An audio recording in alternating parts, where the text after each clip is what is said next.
Yo, what's up, everybody? Welcome to episode 4 of the Man Listen podcast. As usual, I'm your host, Reggie Classic. Today, I got my boy Mike here with me. How's it going? I always want to sound like a square.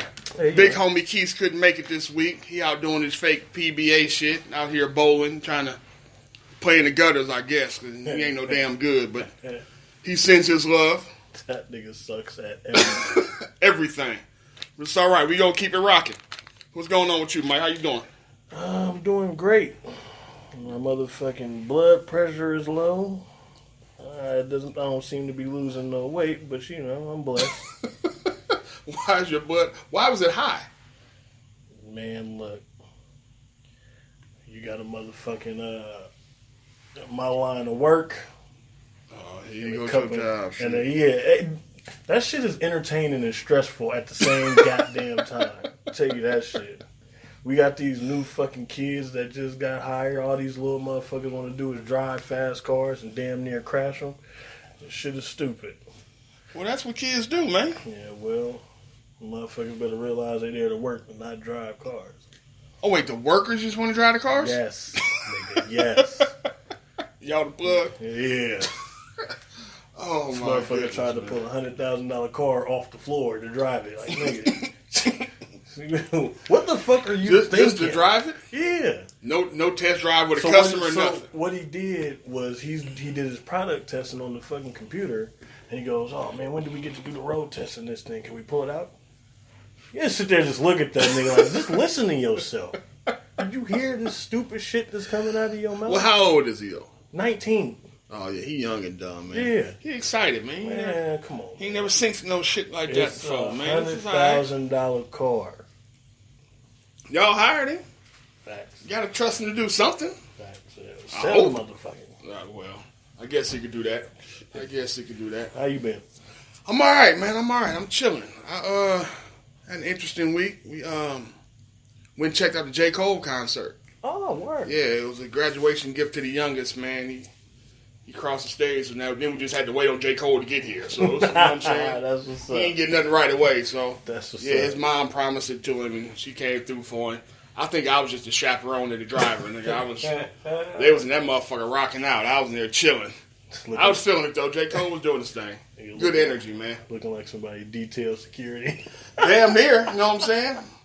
I was trying not to stand there with the arms folded. I was about to say, you can't be that stale nigga sitting there with your arms folded. But I fucked with J. Cole, though. But I will say, Young Thug opened for him, right? And I don't really fuck with nothing Young Thug do. So, I don't really know his shit, except maybe a couple of the big singles he had. Yeah. Other than that, and some of them I forgot.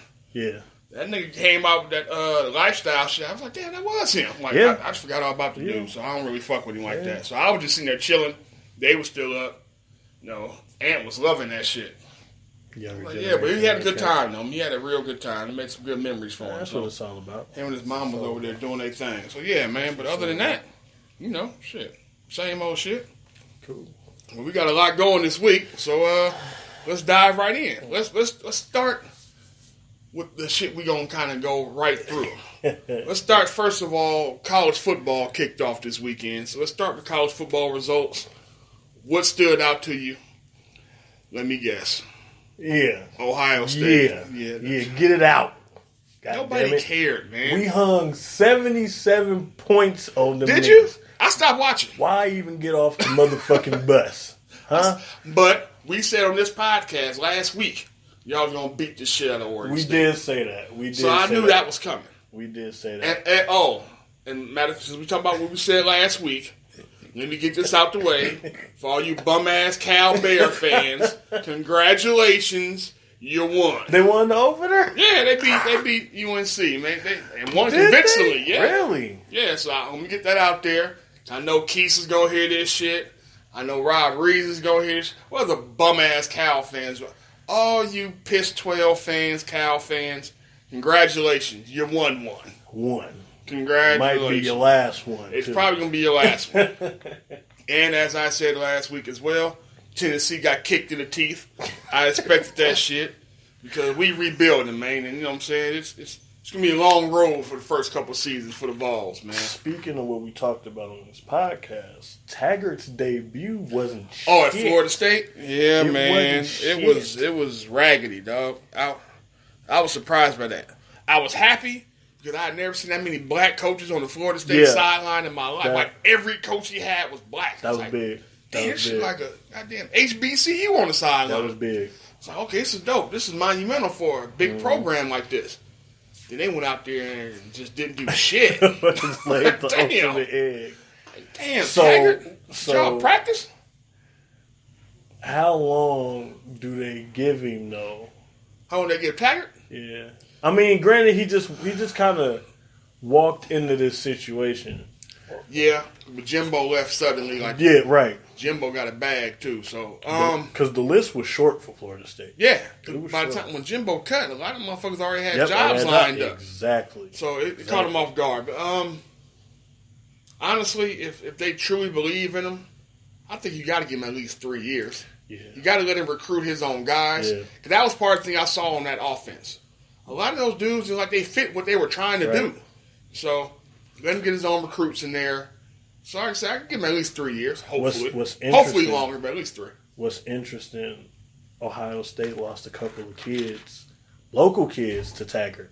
Oh, is that right? Some and a couple of big Some names hitters, too. huh? Some hitters, yeah, and that was shocking considering Urban got the wheels rolling at Ohio State. You know what I'm saying? They doing shit. Yeah, they're And to see them go there, it was like, oh shit. Well, that's what made me question whether if Taggart was the real deal or not.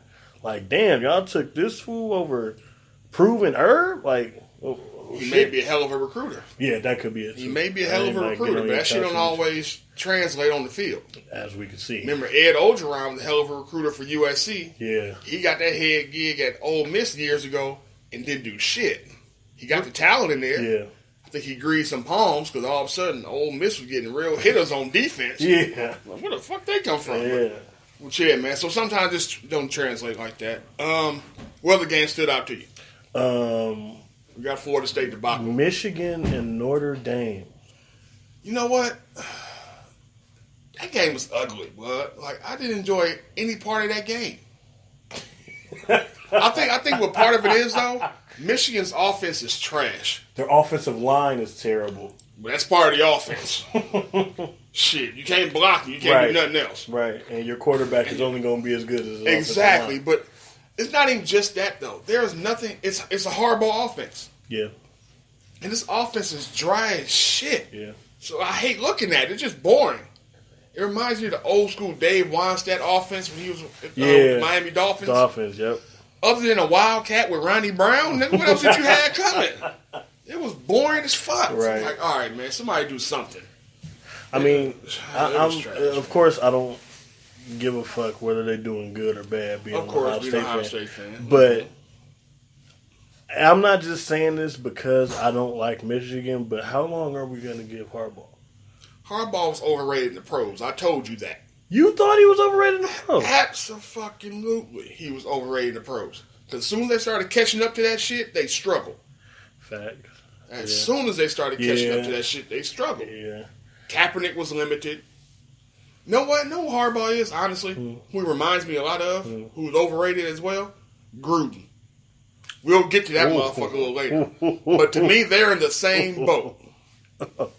They rode that wave for a minute. But when you really break down they shit, it ain't a lot of substance there. True. To me. Like I said, I'll break it down when we get to Gruden. We got a lot to talk about as far as Gruden and the Raiders. So I had a conversation with a guy on Facebook in a group. We were talking about Michigan, Ohio State, and the whole let him recruit his guys and all this and all that.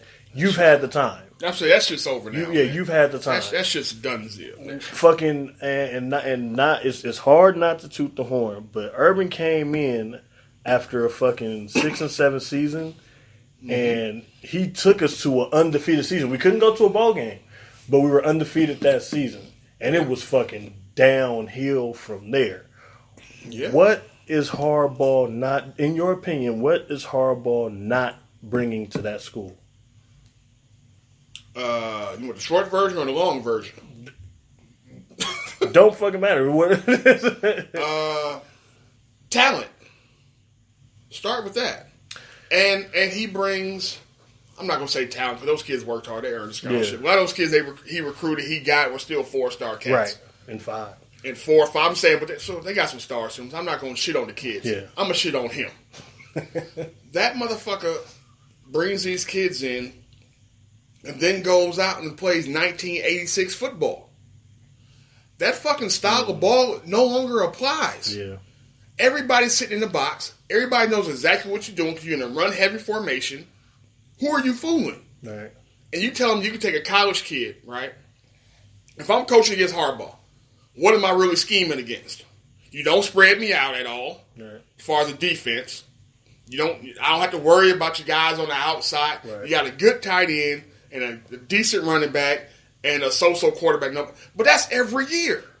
When's the last wide receiver Michigan had that was like, oh shit, I gotta watch him? Michigan has probably one of the most talented wide receivers possibly in the country. How many of them Peoples they got? Jones.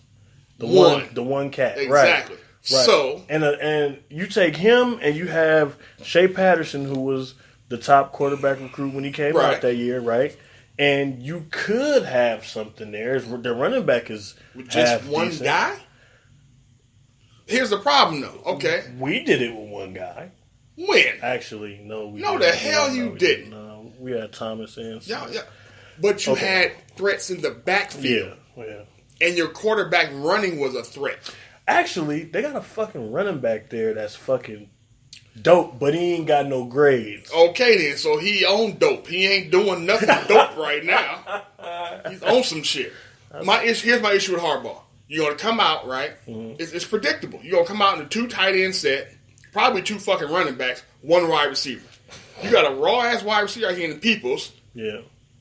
That I can double team because there's no other threat over here. Right. You don't spread him out. You don't put him in motion. You don't put him in the slot. Everybody knows where he's lining up. I send 2 that way, and everybody else is looking in the box. Fuck it. Fuck it. And your offensive line is trash. Yeah. And it's been trash for some years. First, the excuse was, well, we don't have a quarterback. No, my G. You got a quarterback. Now you don't have an offensive line. Right. So now I have to question your recruiting and how well do you coach up the talent that you do bring in. Right. Which is why I believe he's overrated.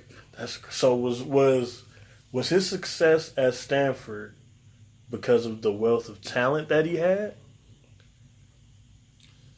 You know who the quarterback was. Yeah, I mean, he had Andrew Luck. Right. That goes a long way. Yeah. But I think his success at Stanford was also because it was early in the game for him. Okay. When he came from UC San Diego, remember Josh played for him in UC San Diego, right? Right. It was a West Coast style. It was kind of a smash mouth style of football. Right. But even there, they did a lot of four wide sets. Right. At Stanford, coming to the Pac-12, right, where you expect everybody to be kind of lighting the ass on defense, all the focus is on offense, you're going to throw the ball. They flipped it. They were the only team really running the ball down your throat. Right. And who had a defense who was, other than USC, who had a stout defense in the Pac-12 at the time? For that kind of game. Everybody else was recruiting kids to go against Oregons and all that kind of shit with speed. Right. Stanford said, fuck speed. Give me the strongest, biggest fools you got. Give me the best running backs in the country. I got Andrew Luck. I don't need nothing else outside. We'll make this shit work. Yeah. And that's what they did. So your running back will have 40 carries, that kind of shit. He took wide receivers and turned them into running backs. Yeah. You know what I'm saying? Yeah. So that's where the bread was buttered at. Right. And that's the same thing he did with the Niners. They had a tough ground game, you know what I'm saying? You couldn't stop the run. Then they had the fucking trickeration because you had Alex Smith, who was mobile. Yeah. And you had Cap, who was mobile. You start bringing that goddamn pistol shit, which he took from a college team, to fit Kaepernick's shit, his skill set, which is smart. Mm-hmm. But you were always run heavy. Right. But once everybody started loading his box and started making Cap beat them, they couldn't do it. Right. So that's to me, I don't think he coaches he doesn't coach up the talent around, and he doesn't adjust game plans as far as schemes. Yeah. He doesn't adjust schematically to what's going on around him. And like I said, we'll get to Gruden. I'll draw that comparison when we get there. But as far as college football, for me, only other game that really stood out that I was kind of surprised at was the egg that Miami laid. Oh my God. The motherfucking Slurricanes Oh my were God. trash. I don't understand how they were ranked that high. Turnover chain. Where were they? 6? 8, I think. 8. Yeah, I think they were 8, and LSU was, what, 25? 25. Yeah. And they came in and steamrolled Miami. Well, you know they had that young boy that came from Ohio State back there throwing it all over the yard. I don't give a damn. No, he wasn't really throwing it over the yard, but Joe was good, though. Joe Burrow is good. He is good. Yeah. But Miami shouldn't be that bad. Miami should not be that bad. Right. A Mark Richt team that bad? Yeah. Now, I warned our boy. You know, we got some friends that are Miami fans. Yeah. And I warned him that Mark Richt was a flash in the pan. Mark's going to do just enough to get you to a solid bowl game. But you ain't never going to challenge for the natty with Mark, man. Right. He was at Georgia too long. His DNA is out there now. Yeah. It's done deal for him. That's just... Yeah, but those are really the only two shockers. The Auburn-Washington game was a good game. I missed that one. Yeah, that was a pretty good game, man. They kind of went back and forth. Washington kind of shot themselves in the foot a little bit.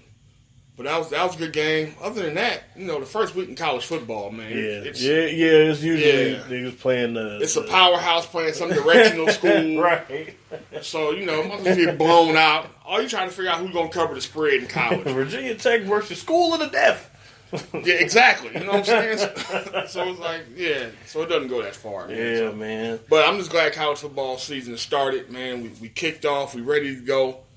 If you took a loss early, don't cry about it right now. Yeah, get it out. You got a chance to rebound and hope somebody fall off later in the season. You got to dominate the rest of the season. Right. Which is why I prefer college, because everything's on the line. Every week it matters. Every week matters. Preseason. So, yep. But shit, man. But we got week 1 in the NFL coming up. Yes, Lord. And I know you're super excited. Yes, Lord. Me, not so much. But I know you're super excited. Hell yeah. We get to get Zeke for the whole season. I'm definitely juiced for that. Oh, you think it's going to be a rebound? Rebound. The Cowboys going to rebound from last year? Because Zeke is going to play extra 4 games? But what I am worried about is we missing a key piece on that offensive line with Frederick. Frederick is out? He's out. With that fucking... They didn't put him on the IR, and they kept him on the... They didn't pup him or nothing? They didn't pup him or nothing. So, I don't know if that's optimism or what, but... Could be week-to-week thing. Yeah. And I'm hoping. But Looney, he's not Frederick. Let's get that out there. Yeah, that's real. But he's serviceable. Okay. You know what I mean? Yeah. And that left side of the line with Martin and Tyron Smith on the same side is... you don't have a lot to worry about on the left side. Right. You don't have a lot to worry about that left side at all. Yeah, I'm extremely excited to see Zeke. What I'm really worried about is the passing game. Receivers are hella young. That's because Dak is also your quarterback. Yeah, man. We saw the regression of Dak. Last year. Yeah. There was a lot of regression. Like, it's funny. Did you see the video going around last year? Maybe just this offseason. They were showing all the passes Dak threw to Dez. You know, Dez took a lot of shit last year. He did. For lack of production. You start seeing them goddamn passes Dak was throwing to. You're like, nigga, who are you throwing the ball to? You asked a lot from Dez. We ain't that guy anymore. Right. And you're without Dez. So who's out wide now? Cowboys. Allen Hurns, and I believe they're going to start Terrence Williams. Terrence Williams is still there? Wait a minute. You cut Dez and kept Terrence Williams? I have been screaming that same sentiment all off season. Come on, Jared. All off season. And then I damn near ripped the TV out the wall at work watching the draft because I just know we finna take Ridley and we draft a damn linebacker. Oh, shit. Man, that shit fucking pissed me off. And now we sitting here with the fucking, with the expendables at fucking wide receiver now. Yeah, y'all got a real young squad. Real young. The really only guy you got out there you can count on is who? Beasley? Beasley.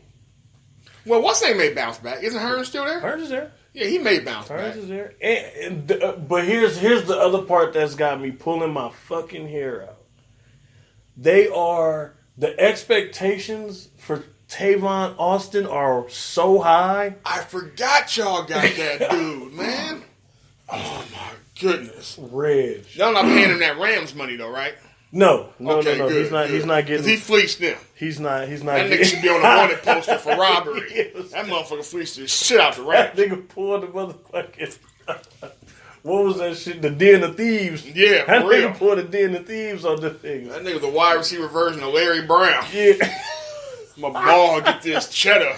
Yeah, man. Disappear on 'cause y'all. Reading about them on every time something come up on Bleacher Report about Dallas, and I got to read about Tavon Austin explosive in camp. I'm like, man, he's always explosive in Check camp. this out, man. Everybody's explosive in Right, camp. Man. right. Everybody is explosive in camp. There ain't nobody trying to smash their asses. I was just like, man, that pedestal I that forgot they got about that Tavon. dude on is so high. Wait, where are they gonna play him at?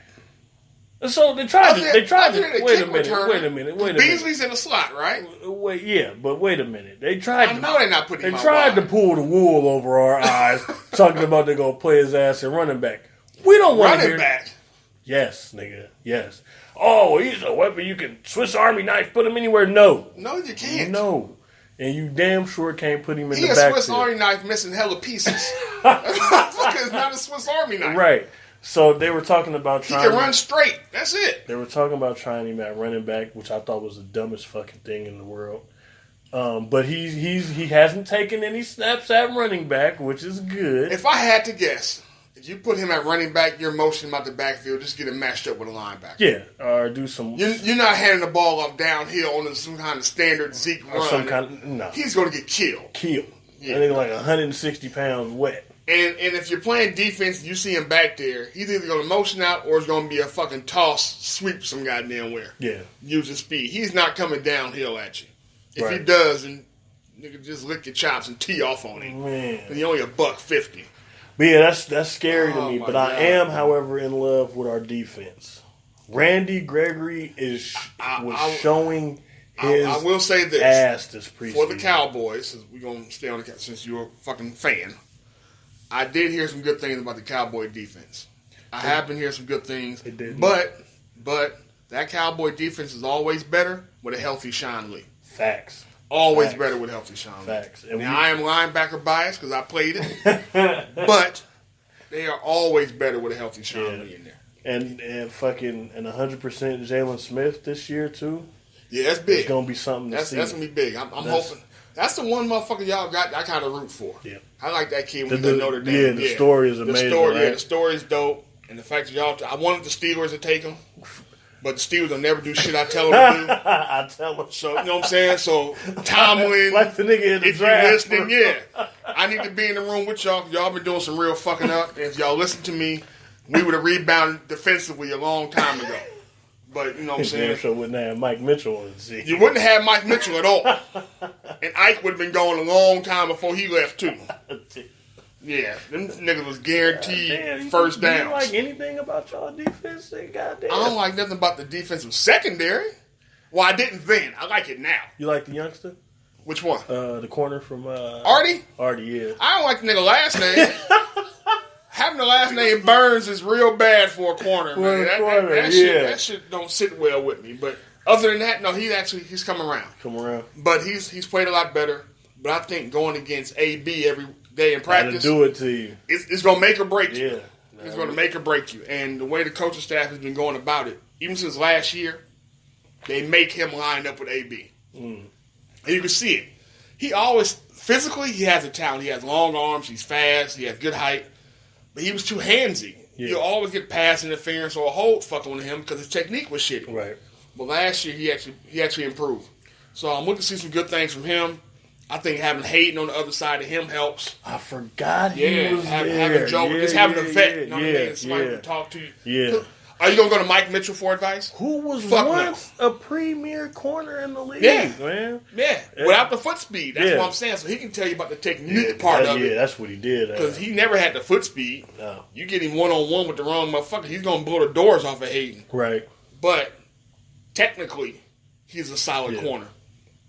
So they got better, man. They got a lot better. I like Davis at safety. I liked him last year too. Me personally, I wanted him at free just because he has more speed and I think he has more range than Mitchell did. Right. But no, I don't know if he plays the ball well enough. And he's a good tackler, so it's hard to take him out of the box. And Mitchell sucked at tackling. He's a hitter. Yes, when he can see you. See your ass, right? Yeah, he has to line you up from 20 yards away, though. If you running right at him, he tries to break down, make a tackle, he's trash. So I'm glad he's gone. Let me ask you this. Okay. Is this a breakout year for Juju? A breakout year for Juju. I thought Juju broke out last year. I'm about to say, let's be honest. He is the reason why Martavis is the fuck up out of there. Absolutely. Yeah. That and the weed smoke. Yeah. I mean, Martavis, you know what I'm saying, kind of did it to himself. Yeah. And what's hella funny is, when they drafted Juju, Martavis came out. They ain't my replacement. I forgot who else he named. That's his replacement. No, nigga. Surprise. That was your replacement, fam. That's all you. So, yeah, man. But, like I said, I don't know if it's a breakout because he balled last year. Right. He won't surprise anybody. No. That's for sure. No. He will not surprise anybody. And I'm not quite sure, because I haven't really been watching as far as preseason, I'm not quite sure where they're trying to play him at now. Really? Yeah, I mean, as far as, are you keeping him in the slot? You playing him out wide, opposite AB? Or you still moving him around like you did last year? Y'all got Switzer, too, for the slot. Yeah, but Switzer just got there. Yeah. And now I'm worried about Switzer just because this is your third team. In 2 years? In 2 years. It's your third team. So, but you just come from the Raiders, and don't nobody know what the fuck the Raiders are doing. Right. So, you may get a pass for that. But what I do like about Switzer, he allows the Steelers to take AB off of punt returns. The return of, and he's lethal and back we there, can finally too. get, I know, He's we can finally get lethal AB a fucking breather somewhere, because he ain't come off the field no other time. I think dude averaged like 20-something yards a return. Yeah. Yeah. So I think that's why they made the move for Switzer. Yeah. If nothing else, he could return a punt, return some kicks, keep the pressure off a little bit. Shit broke my heart when we traded that nigga, man. Hey, man, I was hearing good things about him. Yeah. Then he went to the Raiders. I was hearing good things there, too. But so I don't know, man. Yeah. I don't know. But I expect Steelers to be all right. I still think there's some holes in that defense, holes at linebacker. Honestly, I don't think they have an understanding of what scheme they really want to run to be effective in that defense. There's some moves they made in the offseason I wouldn't have personally made. Right. But, you know, it is what it is. Like I said, Tomlin called me. Because, nigga, you know what I'm saying, I got some ideas that you need to fuck with. Y'all hold on to some cats a little too long. Bud Dupree, you know what I'm saying? Oh, you think it's in the road for Bud, huh? Bud would have walked last year. Fuck him. I wouldn't have picked up his option. I wouldn't have picked up Bud's option. TJ Watt showing some potential outside. He's already more explosive than Bud. He just got there last year as a rookie. Yeah. So I would try to build around that. You have 2 DNs and a 3-4 that get you sacks and Tuitt and Hayward, which is rare. They giving you 7 to 8 every year. Hayward's been solid since he's been there, man. He don't say nothing. Yeah. Tuitt's the same way though. Yeah. So those two guys, in a lot of ways, man, if they could find a DN, I would really, especially now with Shazier out, I would switch that defense from a 34 anyway.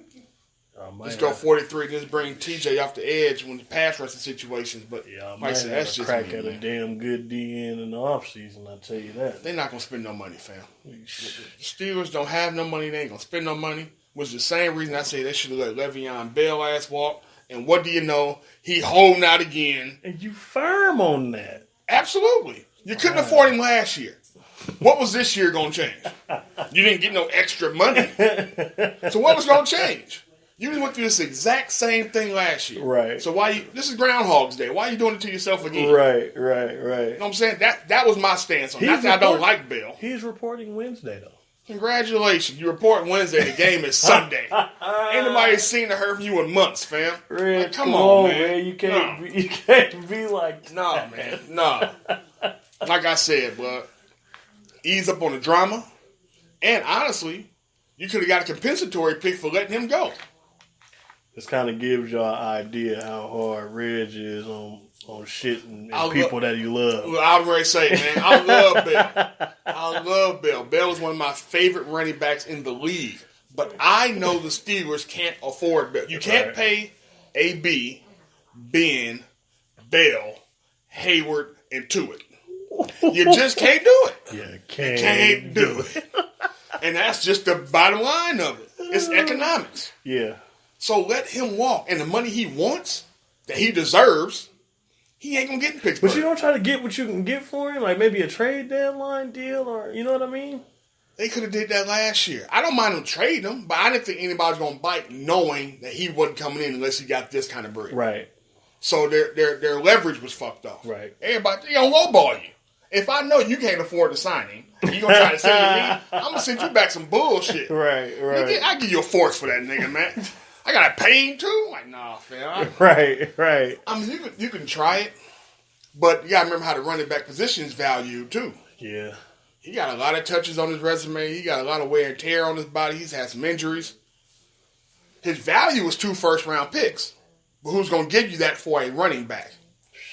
And you had to do that shit before the draft because the draft was loaded with running backs. Yeah. So you had to do it early. And these youngsters that's coming in now can do it. Zeke, Hell yeah. Johnson. Tell that motherfucker to 4-hole, send him downhill. If you got the line for it, and Steelers had one of the best offensive lines. Right. That's like, that was the other reason I said let him walk.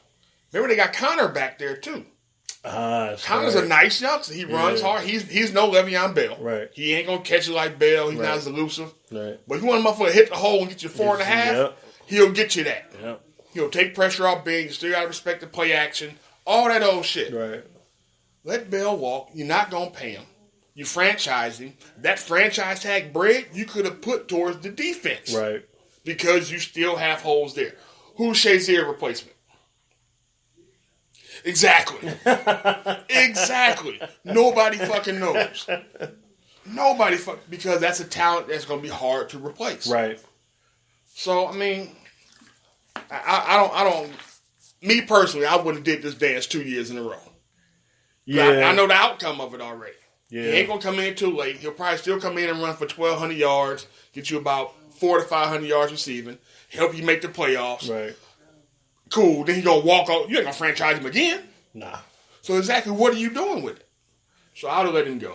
But speaking of cats holding out for bread and all that, a lot of dudes got paid, man. That's who we want to start. We want to start with AR-12 or Aaron. Let's start with AR-12. AR-12. For those who don't know, that is Aaron Rodgers, quarterback of the Green Bay Packers, who arguably is the best quarterback in the league. Who's considered the best talent-wise, the best quarterback in the league. I got him at 1A. Yeah, because it's hard to say no to Brady, so I get right. that. But talent-wise, yeah, he's definitely. probably the top guy in the league for everything he does, the arm strength, mobility, all that. So Green Bay, and I told y'all this was coming, decided to break Aaron off with a nice piece of change. What Aaron get guaranteed? 100? Yeah, 100. 100 M's guaranteed. Damn. I don't know where y'all from. Where I'm from, it's a shitload of money. It's a shitload of money. And he deserves every damn penny. Yeah. And that's why I don't have an issue with these big paydays that we've seen recently. Not if you earned it. Because Beckham, even though he plays for the fucking Giants, I love his style of play. He's definitely worth the money. Definitely, Aaron Rodgers is definitely worth the money. Hell, shit, Tom Brady. No, also. You know what? I think Aaron's more valuable than Brady. Really? Absolutely, and I'm gonna tell you why. Green Bay was on a Super Bowl playoff push last year before he got hurt. Right. Aaron went down, and so did Green Bay. They had nothing behind him to even try to keep the ship afloat. Young Hundley. Yeah, Hundley was trash. They never had a running game with Aaron there. Not a consistent running game. Right. Wide receivers were null and void because Aaron wasn't there, which is why they got rid of some of the motherfuckers that hit the fucking pike. So, Aaron to me was more valuable. We've seen him replace Brady and still go with 11 wins. We've seen it. Matt Castle. Yeah, we've seen it. Now, that's not taking anything from Brady, but with that system in place, you can plug and play a little bit better in that system. Green Bay, it's all Aaron. Right. Green Bay's offense reminds me a lot of how Indy's offense was with Luck. If Luck go down, it's all going down. And that was just get ready for the offseason. This shit is over before it even starts. Because some teams just have that system to where the quarterback makes it all work. Right. If that motherfucker ain't there, there's nothing else we can do. Right. That's why I think Aaron is the best quarterback in the league, and he's the most valuable quarterback in the league, just based off that. They've never given him shit. He's never had a defense worth of shit. No premier back. No premier running back. He's had some good wide receivers. Yeah. But who's the best? Who makes them go? Right. Aaron or them? Yeah. I think Aaron makes them go. So Aaron deserved every penny. And he's, as a quarterback, he's going to see every dime. Yeah. There's no we're going to cut him before we have to pay him shit like they can possibly do with David Carr. Right. I'll get to that. So from one Aaron to another. Aaron Donald. Aaron Donald. You think he deserved all the bread he got? 88 guaranteed. Wasn't it 88? 86, 88? Some shit like that? Yeah. Think he deserved that dude is a fucking nightmare, bro. And yeah, man. He reminds me of like a young Warren Sapp. Yeah. Where you just can't block the dude. At all. I mean, he's undersized for a D-tackle. He's not a real big dude. But you just can't fucking block the guy, man. Strong as shit. He's strong as shit. He's played in the 34. Leverage. He's played in the 4-3. And he still's going to do his numbers. Yeah, it was probably because it was a 3-4, but they play him on the edge sometimes. Yeah, that's probably because they're in the base personnel with 34. Right. Shit, yeah.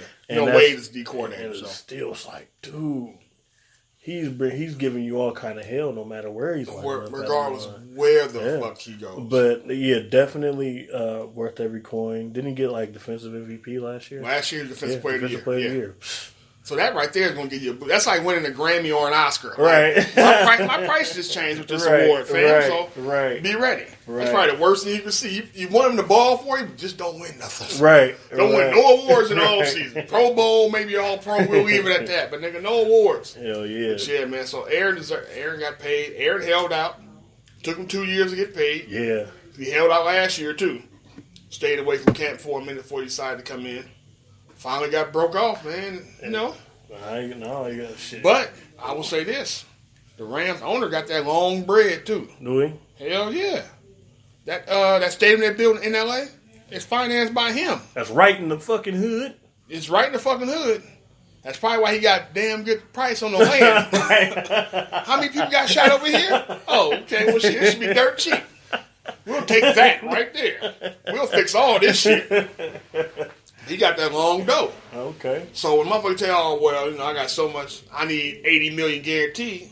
Nigga, you ain't said nothing but a word. Right. How you want that, nigga? CTC. You know what I'm saying? Check. How you want it? You want cash? How you want it? Right. So he got it, man. So I think that helped him a lot.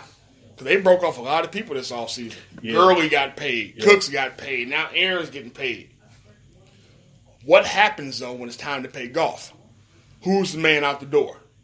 Is anybody going out the door? Ooh, that is a great question. I know. That's why I'm here. Damn. I mean, they got.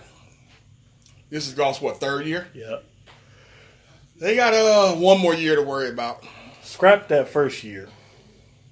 Now I'm talking about as far as when the contract is up. Yeah. That shit counts. I'm just talking about as far as how the contract goes.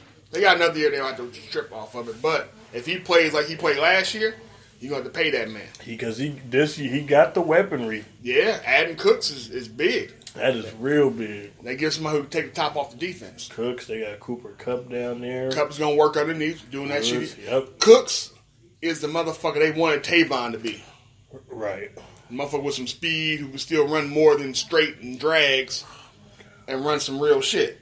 Man, just resurge. They still got Woods there too, right? Yeah, Woods. Yeah, so they don't have a lot of Woods size. Shows up, man. He does. He's a solid veteran. Yeah.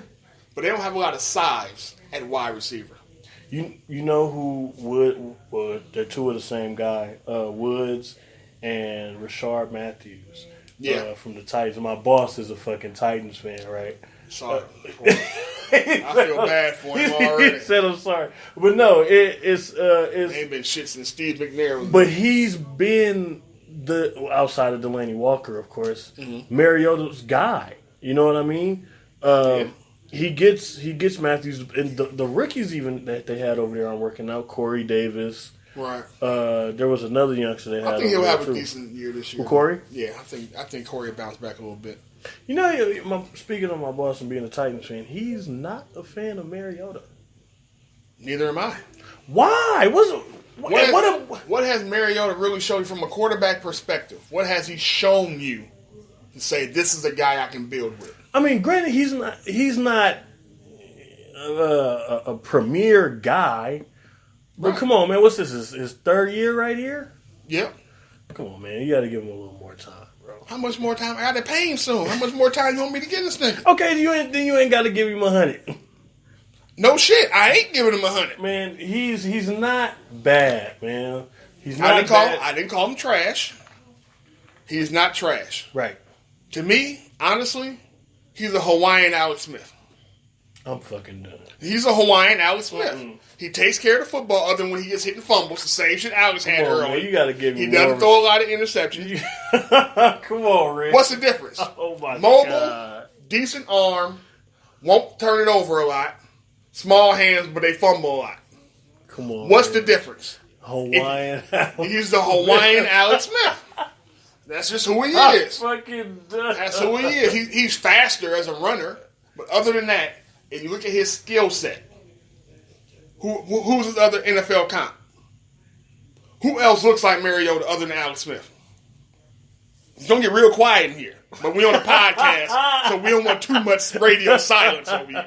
There's really nobody else out there. If we had some time to really ponder it, I could probably come up with something. You had some time to ponder it, and it's gonna be the same motherfucker I just told you. It's gonna be Alex Smith. That's just who he is, man. God.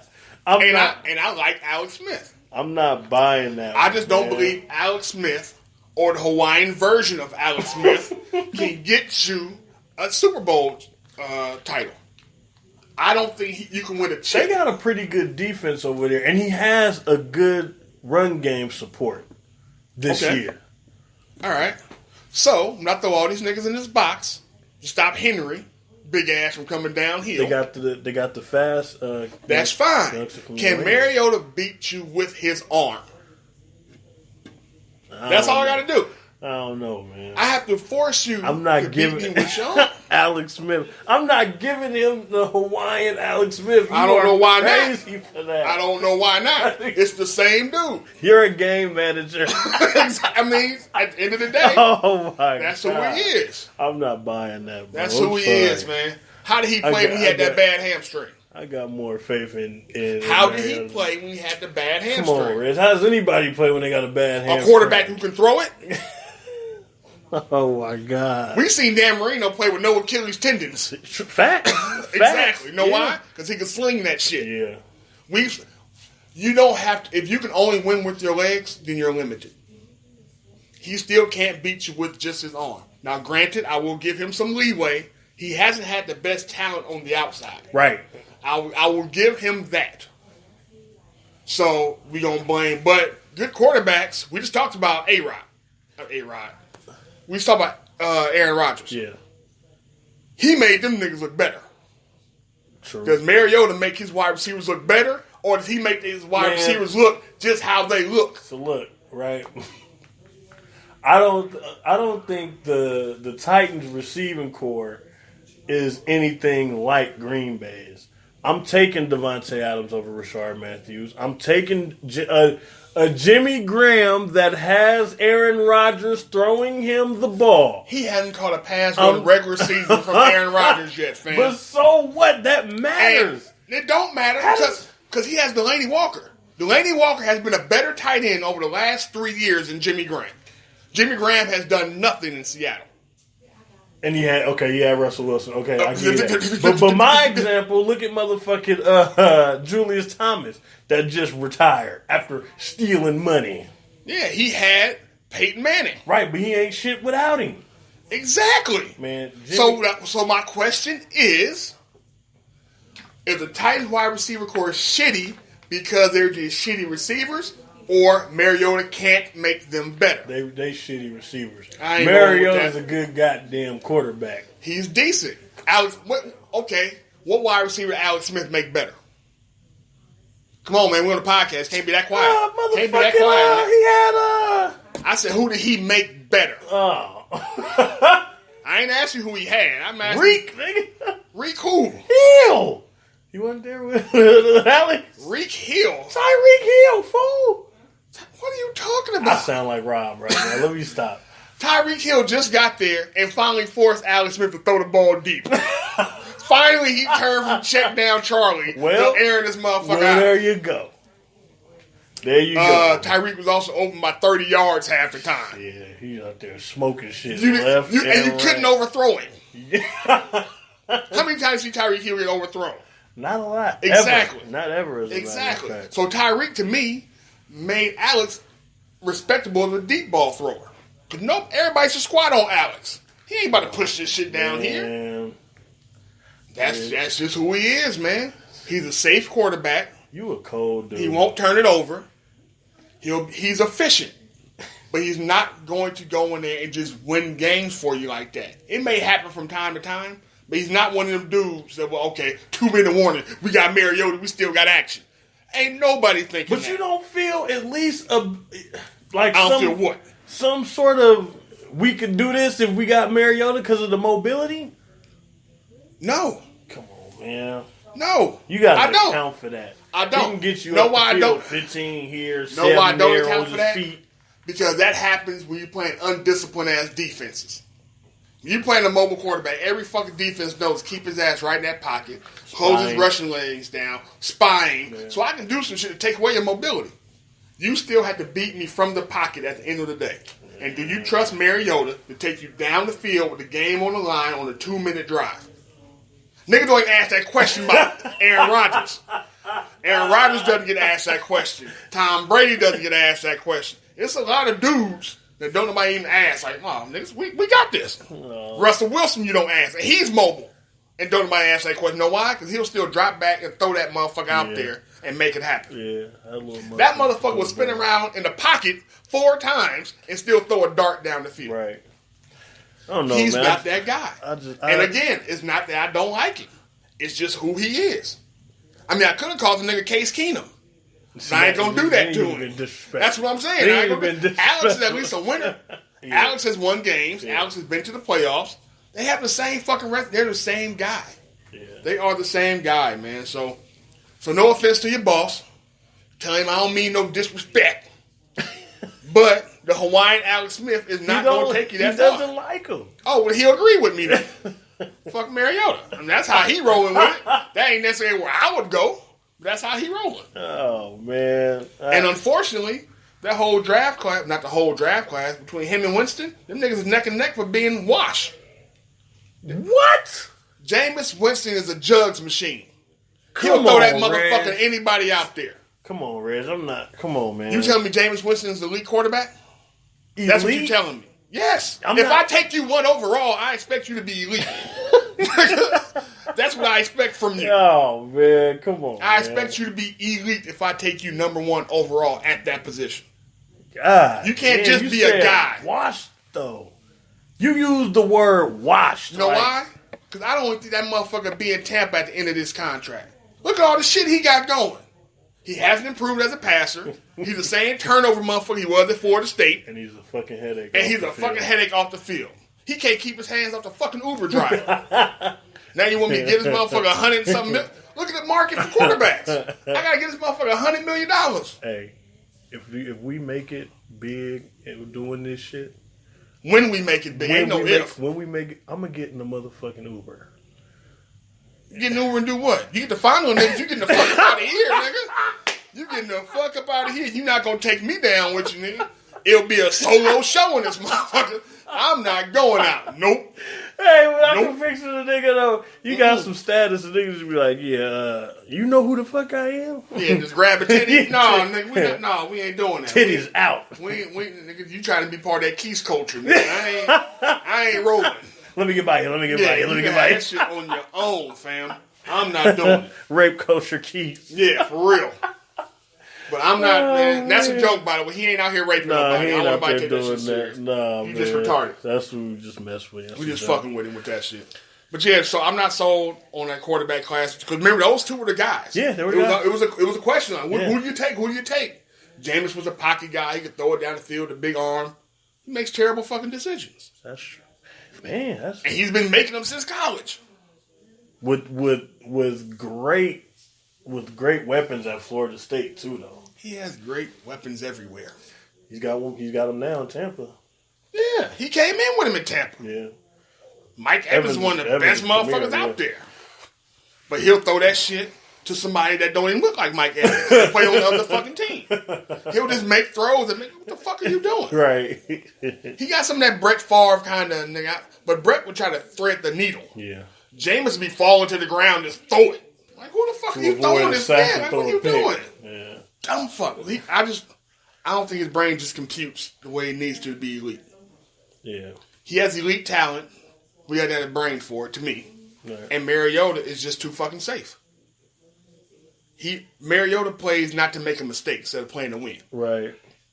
And how often do you win with that? Dak is guilty of that too. Dak is the same way. But too. I told you as a Cowboy fan, when y'all was on Dak, riding Dak all the way to the point, Dak, I told you, Dak's one of the most erratic motherfuckers you gonna have.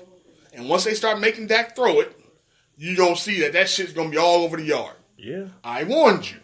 I saw that motherfucker too much in college. Yeah. That motherfucker looked sharp one minute and go 0 for 10 the next. What the fuck is going on?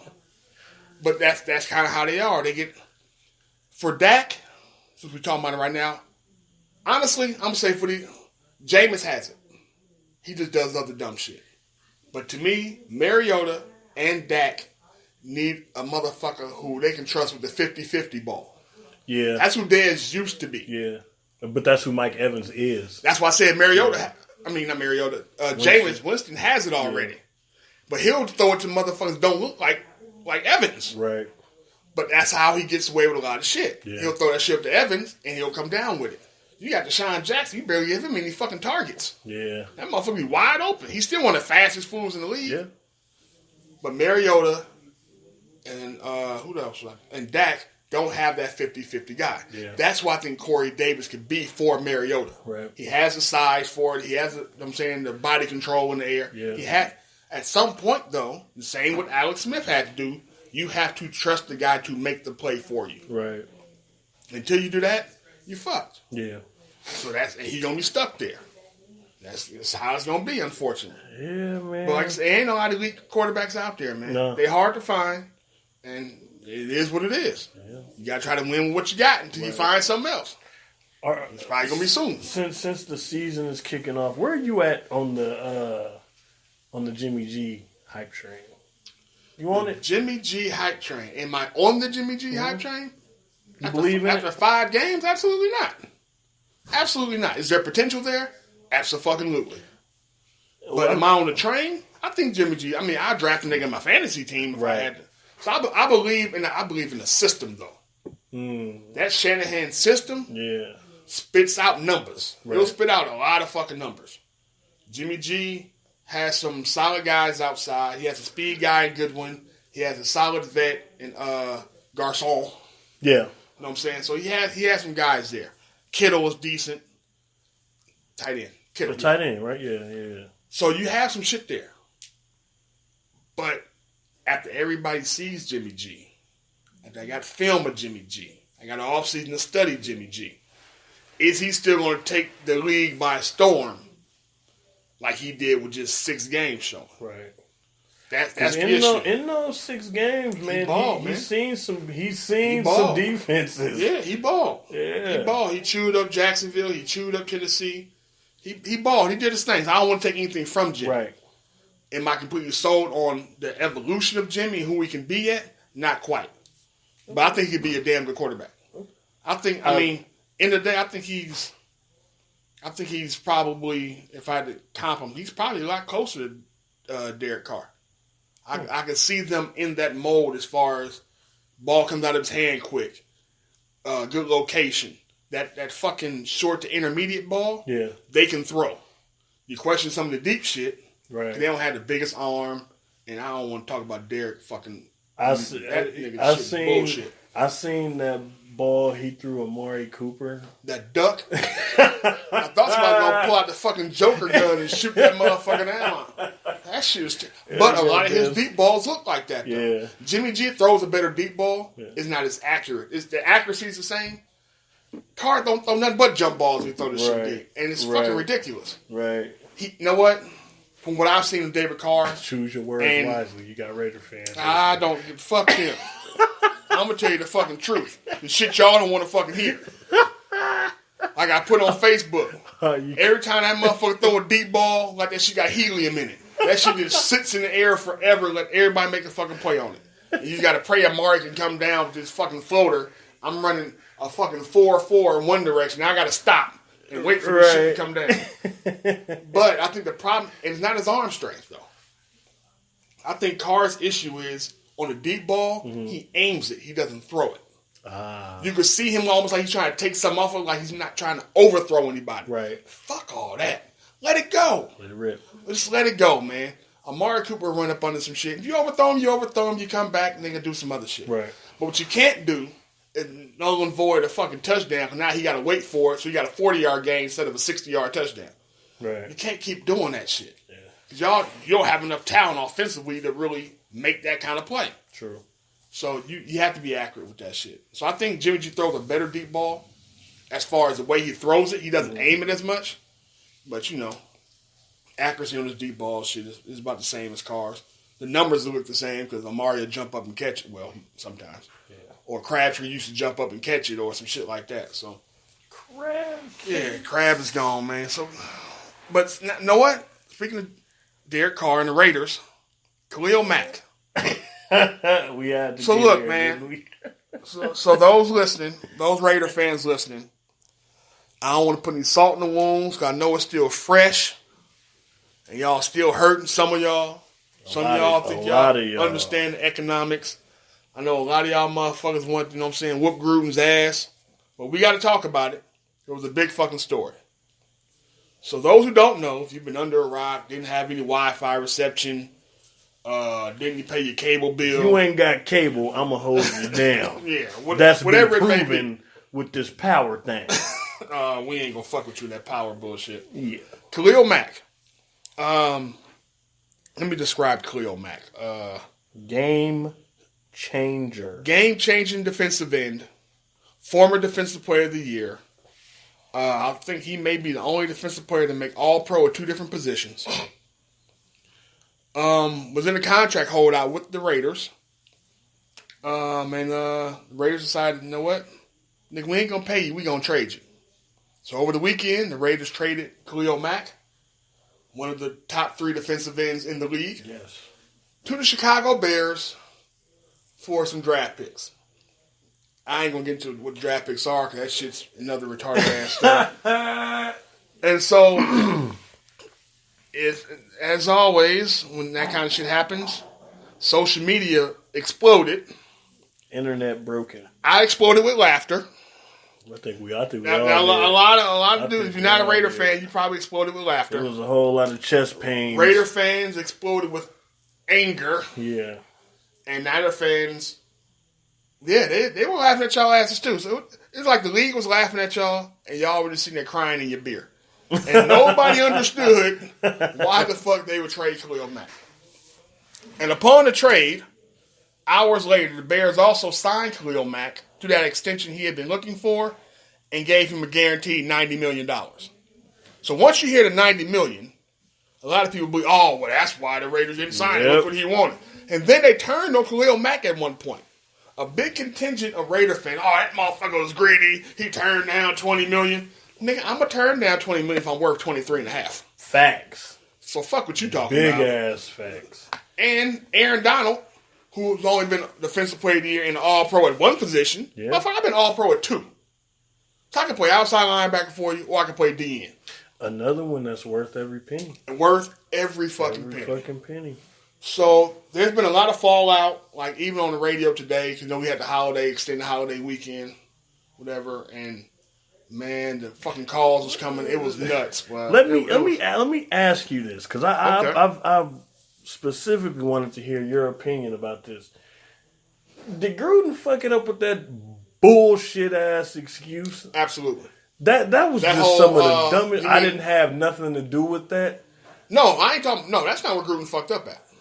I'm not. Gruden fucked up when he came out and said, "Well, we weren't a very good defense with Khalil Mack." That's where Gruden. I didn't fucked hear up. that. Yeah, a while ago, early in the holdout, right? Yeah. They asked him about Khalil Mack and his holdout, and you know what I'm saying, money and how soon you want to get him in here. Gruden's response was, "Well, we weren't a very good defense with Khalil Mack here. We didn't get an interception until week whatever." He started going off on all these stats, right? How many motherfuckers you know say that about your best player? Right. And he's not the best player on defense. He's the best player on the fucking team. Yeah. He's better than Derek Carr. He's better than everybody else you got. Right. Nobody's scared of anybody else on that team except Khalil Mack. Right. And you come out and say, "Well, we weren't very good with him." I don't give a fuck if it's true. You don't say that shit publicly. You do not. Especially, you're also going to come out and say, "Well, we haven't talked to him. I haven't talked to him. Nobody's talked to him. He hasn't made in contact, but I haven't even met him." How the fuck did you just get this job as a head coach? 10 years, $100 million. You walk into the building, and you know your DN is in line for some money. Yeah. His holdout was nothing new. You knew you need to get him signed, and you haven't talked to him? That's some of the dumbest shit in the world, too. That's bullshit. Yeah. Yeah. That tells me that you had no intention on signing in no way. Right. Unless it was for dirt cheap. And you ain't getting getting that him, kind of not player him, for dirt no cheap. damn dirt cheap. At all. Mm-mm. It's going to cost you some money. Yeah. And y'all knew that when y'all signed David Carr to an extension the year before. Yep. Derek Carr. I keep calling him Weren't they trying to move money around for him though? Who, the Raiders? Yeah, for Mac. Weren't they trying to? They They redid tell you the that. Penn deal. They redid the Penn deal to save some bread. Then went out and signed some other motherfuckers. Dumbass. That's the problem I have with it. That's why I think it was all bullshit. To me, this was my thought process. I didn't say anything then, but I was thinking it. You redid Derek Carr's deal, right? Right. He got the money, deservedly so. He was coming off damn near MVP year before he hurt himself, right? Mm-hmm. Before he got hurt in that game, broke his foot, missed the playoff game and shit. Right. First time the Raiders have been in the playoffs in years. He was a savior. He was literally in the MVP race that year. Mm-hmm. So I get giving him some bread, right? Derek Carr comes out and says, "Yeah, well, with this deal, I wanted to be sure we still have money to sign, 52 over." That was his best friend on the team, too. Yeah, really? Mac, yeah. He got drafted the same year. Wow. That was his best friend on the team. They would hang out at the house, all kind of shit. Yeah. He wanted to make sure that Khalil Mack had some money left over. He wanted to be sure that Gabe Jackson, the guard, one of the top guards in the league, Okay. had some money for his contract to be up, right?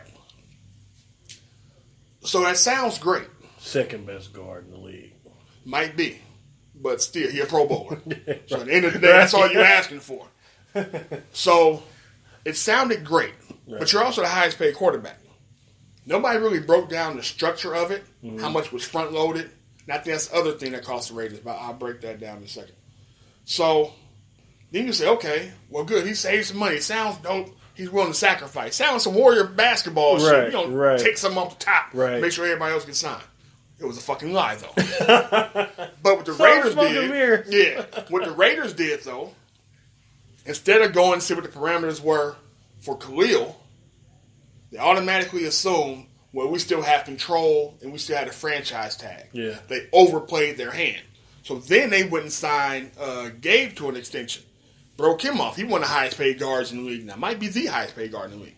He's in there. Zach Martin. So he's right below Zach then. Okay. He might be second. But he got a huge deal.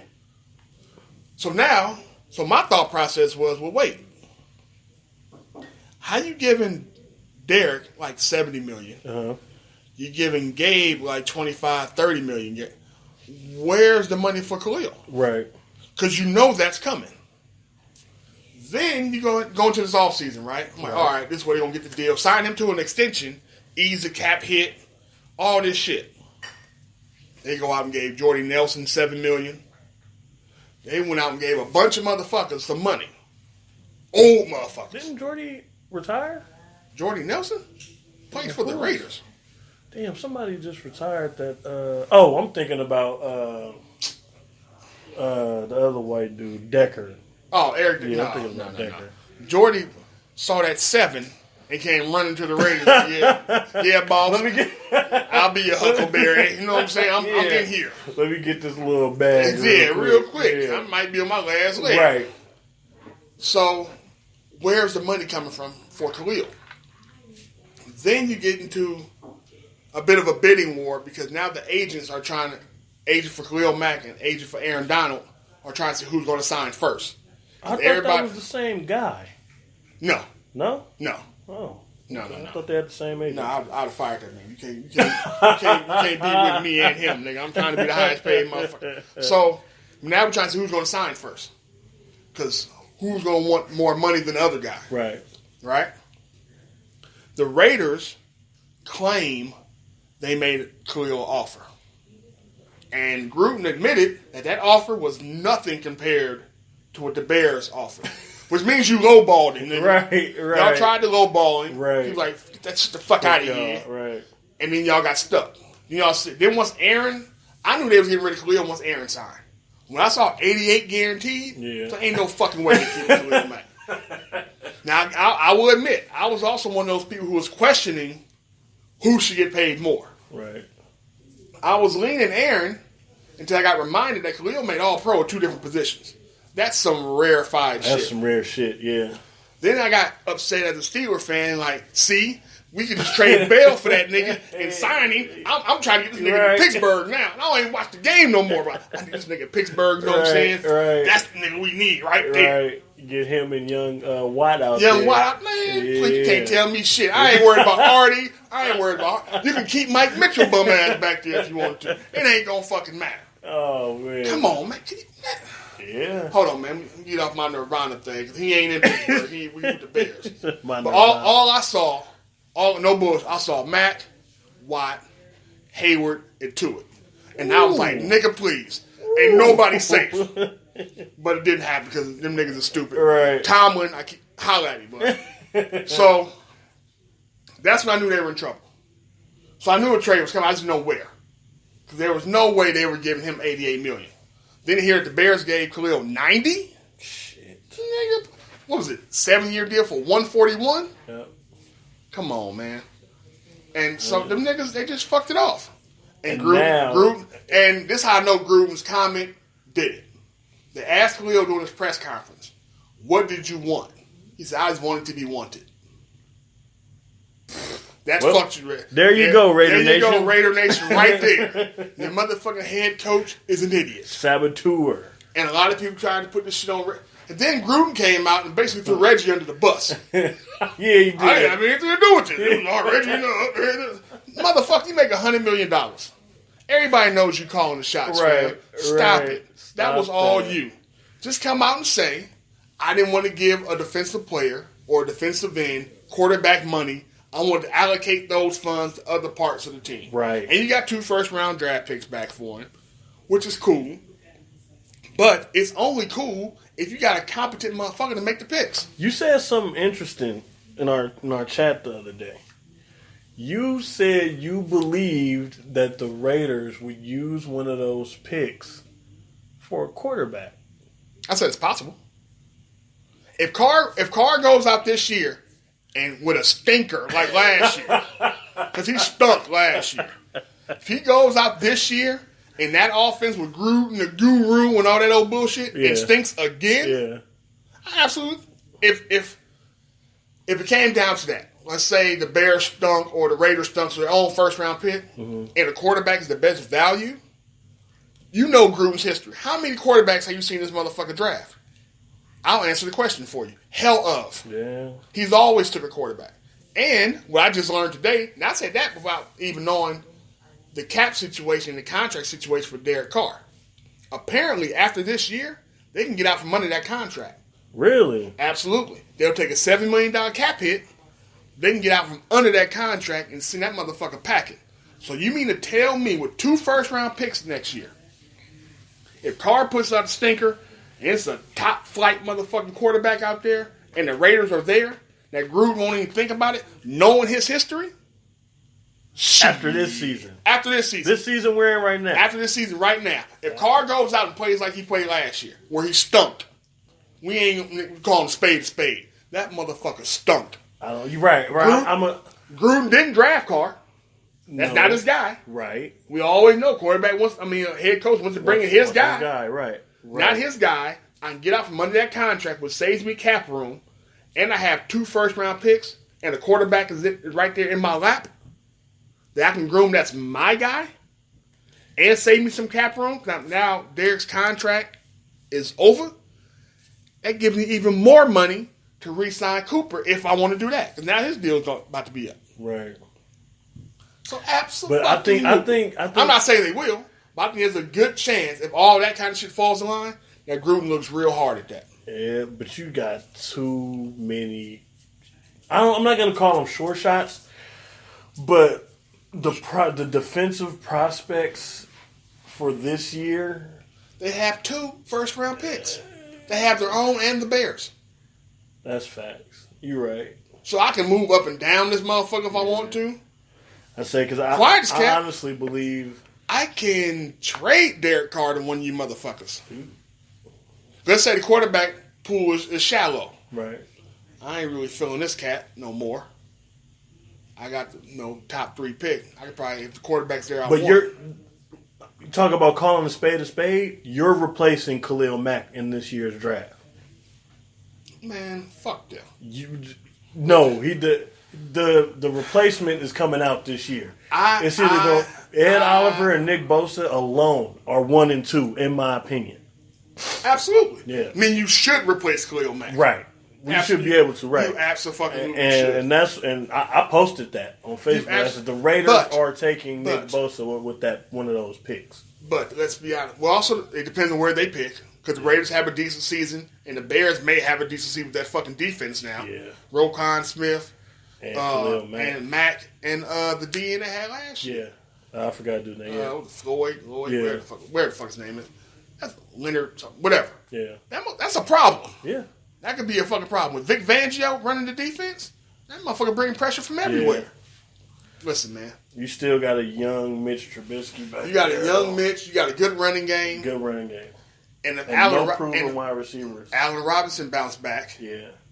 What is he coming off of, ACL? ACL. Yeah. And we've seen motherfuckers come back from ACLs. Yeah. He did it so early.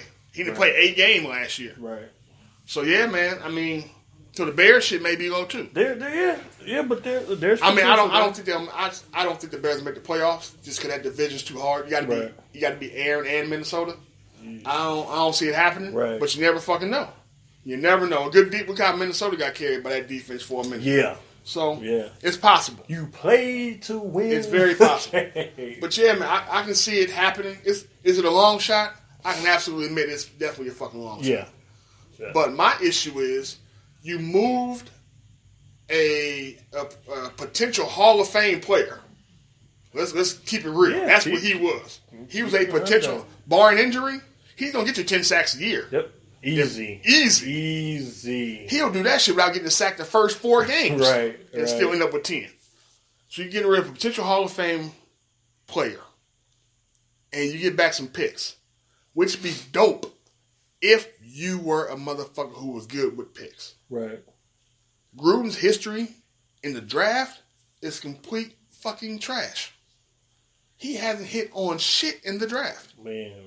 I mean, not a fucking thing. And I said that on Facebook. I was like, look, if you told me this was Bill Belichick getting 2 firsts, you told me this was Andy Reid getting 2 firsts, you told me this was I can't remember the fucking GM's name down in with the Chargers getting the first. Motherfuckers who, if you told me this was Ozzie Smith getting motherfucking 2. Yeah. It's the motherfuckers out there who like, I know what to do with this shit right. Yep. Gruden ain't one of them. They had a stat on the radio today. Oh. This motherfucker has drafted 61 players, right? When he was at Tampa. His tenure at Tampa. Right. Drafted 61 players. Only 3 of them made the Pro Bowl. Only 3. 2 of them made the Pro Bowl after he was gone. And And this is the motherfucker y'all trust with 2 first-round picks? And $100 million. It ain't even $100 million. Everybody's not meant to make draft picks. Yeah. Have input? Absolutely. Every head coach should have input. Right. But to be the guy pulling the trigger? Fuck all that. Tell me what you need for your system, and I'll see who's the best guy out there who fits that system. Right. That's my issue. Yeah. And the Raiders have never, to me, they don't really draft for their needs. They've needed a linebacker for the last 4 years and pass on them all the fucking time. Oh, we'll get him in the second, third. Motherfucker, the best motherfuckers is in the first and second round. Yeah. Y'all let them go. Y'all walk right on by. You end up with Carl Joseph and Obi Melafanu, who you just cut, a second round pick who you chopped. Oh, man, it's just, they got some problems, man. Yeah. McKenzie came in and hit on 2 motherfuckers in the same draft, and before you know it, you got rid of one of them. And I'm, you know what? Fuck it. I'm going to put it out there, Raider fans. Oh, shit. You got rid of the wrong one. Fuck it, I said it. You got rid of the wrong one. We done. You got rid of the wrong one. Done. I'm putting it in the air. Really? I think you got rid of the wrong one. Really? Absolutely. Oh, my God. Absolutely. Even when the Raiders were trash, Khalil Mack showed up. Derek Carr had one good season. Check the numbers. Oh, use a cold killer for that. One good season. Use a cold killer for that. I'm just telling you what it is, man. Yeah, Cooper has been up there in the top 5 in drops. Amari, well, that's a whole other issue. Amari Cooper's hands a whole on other backwards. issue. Amari Cooper's issue ain't necessarily his hands. It's his focus. That motherfucker always trying to run before he got the ball. Yeah. He always got his eyes down the field. But nobody can deny the talent that motherfucker. You ain't gonna leave him 1-on-1. Hell no, you ain't. He gonna cook your motherfucking ass. Cook your ass. So yeah, Coop just gotta focus. Right. Coop need to go ahead. You know what? I would say come to Pittsburgh and learn from AB, but that's what Juju there for. So there ain't really no space for you in Pittsburgh. But he needs a veteran other than Crabtree. You know what? Jordy Nelson might be the motherfucker to get Cooper going. Jordy is a teach him, and he's a worker. He's not one of those guys who just got by on his talent. He's one of them. All right, listen, man. He's a white wide receiver. And I'm just going to put it out there. You already know if you're a white wide receiver, you got to work a little harder than everybody else. Oh, my God. That's the facts, though. Bill Romanowski. I hope he ain't like Romo. That motherfucker came out and said, you want to compete with these black guys, these niggers? Juice up. You got to compete with these niggers. You got to juice.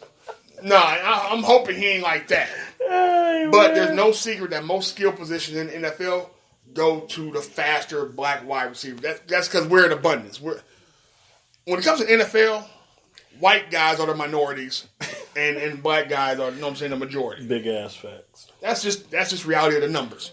So you know damn well every white wide receiver worked harder because they had to get seen on them, even in high school and college. Yeah.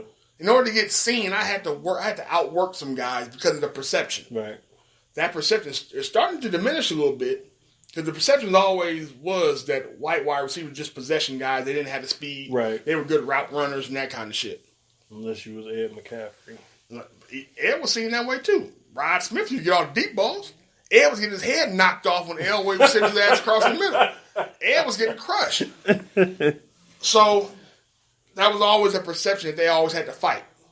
Slowly you start to see more speed at that position from other ethnicities. Right. So that's what I'm saying with that. So going back to the comment, if you get rid of Derek Carr rather than Khalil Mack, this nigga's so crazy for this. You set the team back further if you get rid of Derek Carr right now. Back from what? You've had one winning season in 10 years. What am I setting you back from? Oh my! Are you trying to piss these people off? No, I'm not. What are you doing here? I'm asking you a question about the shit.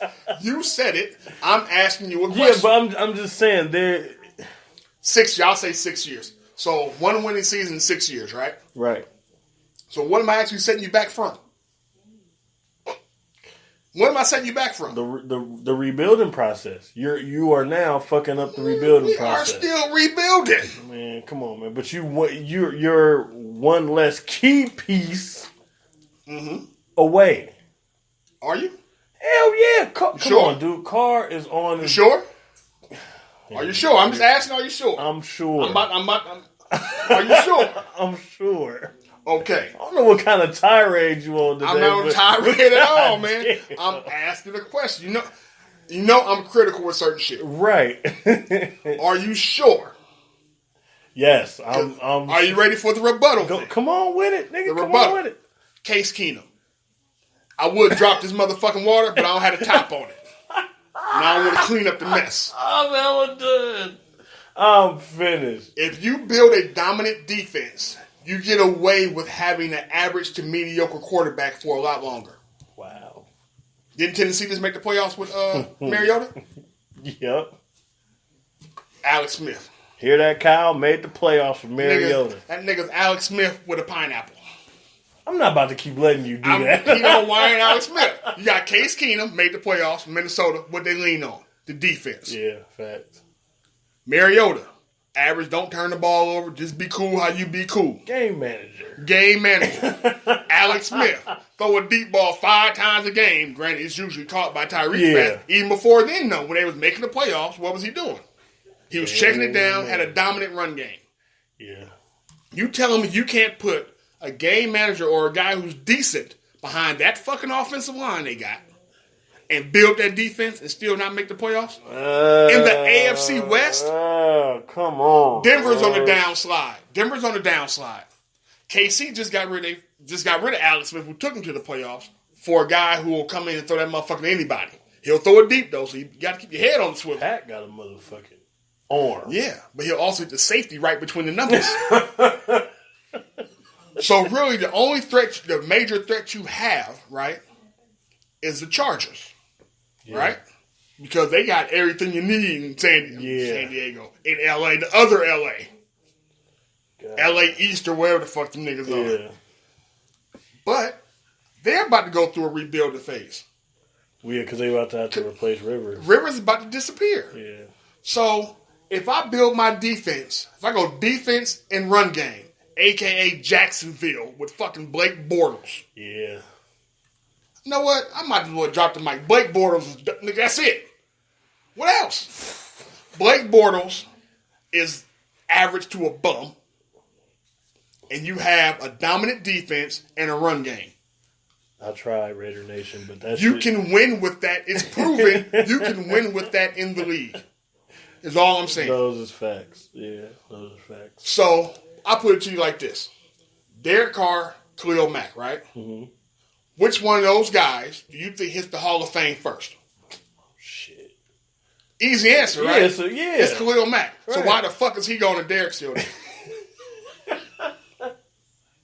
When you honestly could have paid Khalil and franchised Derek to make him prove that he can do that shit again. Ooh. They went straight past the franchise part and just re-upped him because they didn't want to get into the whole Kirk Cousins shit. I get some of that. Yeah.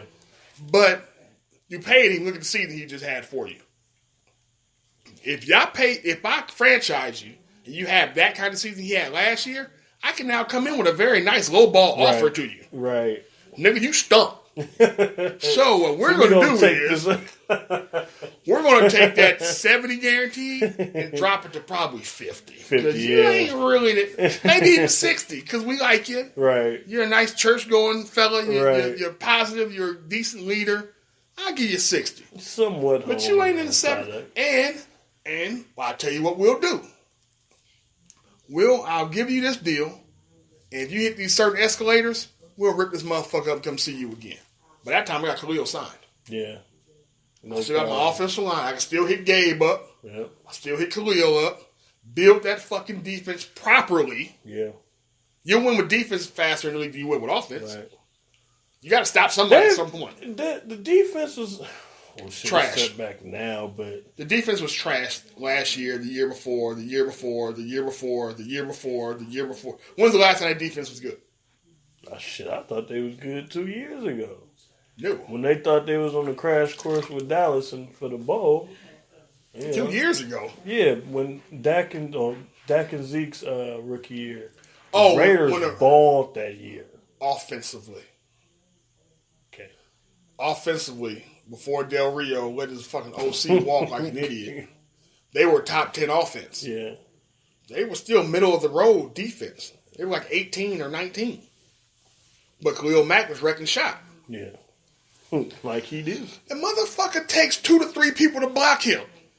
And you still can get no pressure on the quarterback? That's a defensive problem. Yeah. You need some...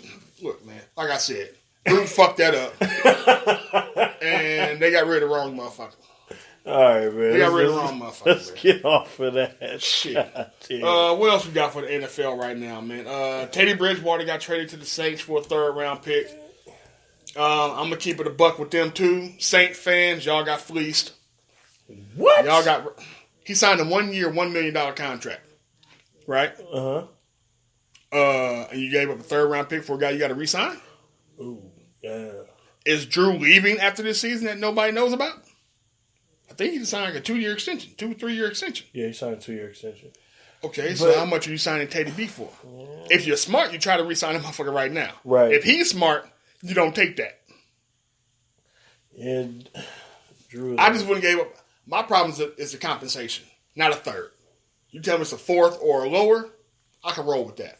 I probably would have done a 4th for Teddy. Yeah. It's only a 1-year deal. I did a 4th for him. And if Drew don't never get hurt, right? What's your return on it? To me personally, your first 3 picks, you should be looking for guys who can come in and start. Right away. Right away. Or at least be key situational guys. So a key pass rusher who come in on 3rd downs or pass form, whatever the fuck. Yeah, a key piece. Yeah. 4th and below, you're looking for depth. Maybe some sleeper type motherfuckers in there. But your first 3 got to be some motherfuckers that hit and stick on the roster. Right. You gave up a 3rd round pick for a backup quarterback on a 1-year deal. Shot yourself in the goddamn foot. Shot yourselves in the foot, and I salute the Jets for pulling off the thievery. Because you stole some shit. Den of thieves. Yeah, you pulled that off real smooth. Real smooth, man. So I salute you. And, hey, man, kickoffs this weekend. We gonna see what motherfuckers is about now. All that preseason talk is washed. It's over. We gonna see what the deal is, man. We've seen that it does pay you to have a decent, more than serviceable backup.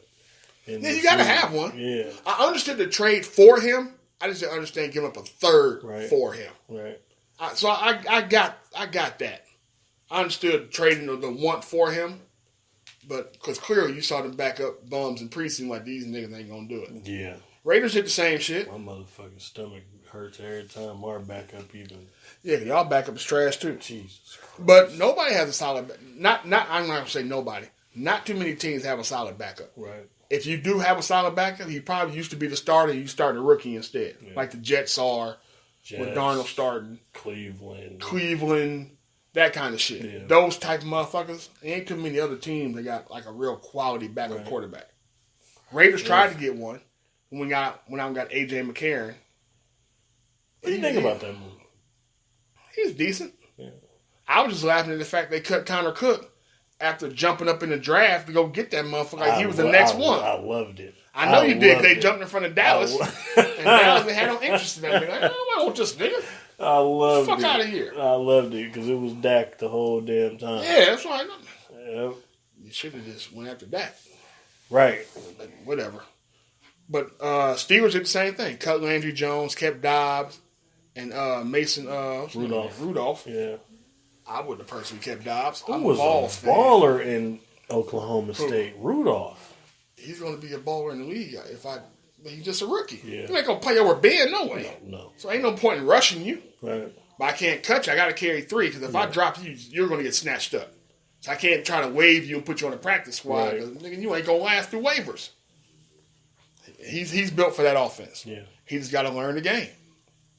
So then, like I said, NFL's getting ready to kick off, man. We got to that part. We got through all the contract shit. Oh, NFL did get some bad news this week, though. Colin Kaepernick won the arbitration case against the league for the collusion lawsuit. Now, a lot of people forgot about it. So, if you don't know, I'm sure most people know that Colin Kaepernick was suing the league. Yeah. The league had tried to go to an arbitrator to basically get the case thrown out, saying that basically there was no grounds for it. He had no proof and that kind of shit. The arbitrator came back, told the league, get the fuck out of here. Get your lawyers ready. Get your lawyers ready. We going to court. It's going down like bird shit. So that's actually a big win for Cap, because that means the arbitrator saw some shit. I was like, you know what? There is something to this shit you brought here. Yeah. So we might have to go ahead and really investigate it and hear both sides just completely, because there's some facts behind this, or some potential facts behind it. Cap is just winning all over the place. Cap is winning all over the place, man. And he's still pissing people off. He's still pissing off them red states, man. Hey. Cap and Nike, man, they shit. I love it. Oh my goodness. I love it. Cap became the face of the Just Do It campaign. Nike celebrating the 30 year anniversary of the Just Do It campaign. If you're old enough, you remember that dope ass campaign. That shit was everywhere. Everybody wanted to just do it. They didn't know what the fuck we was talking about. It was just do it. Whatever the fuck you was doing, just do it. And it was one of the dopest campaigns I've ever seen. I'm 40, so I was 10, so I can actually remember how and that shit it was looked. an overused rap metaphor. Oh, it was definitely overused. That shit was everywhere. That shit was on billboards, commercials. That shit was on your shoes. Right. That shit was everywhere.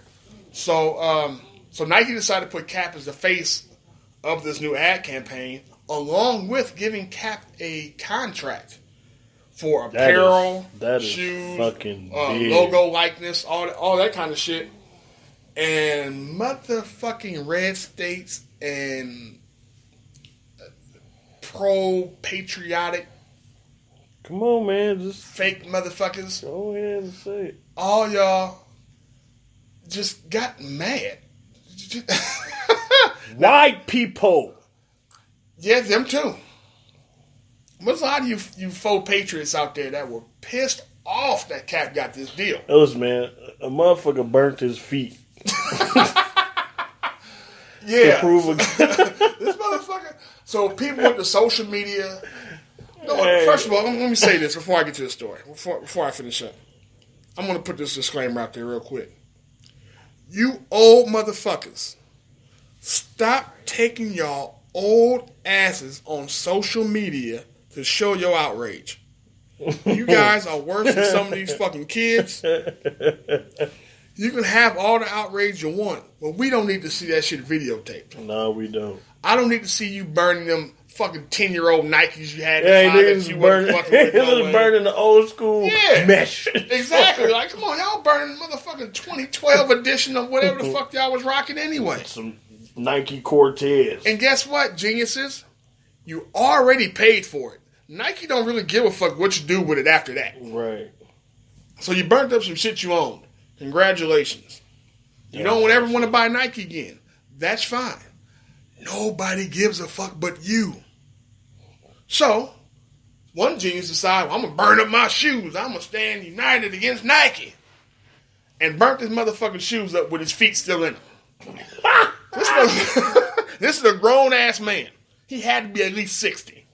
A dumbass. He's a grown, dumb motherfucker. And decided to burn up his motherfucking phalanges. That's his toes, by the way. Learned that in gym class. Holla at Coach Sherman. You know what I'm saying? Open tech. He learned some shit in gym. Shout out to Tech. So, yeah.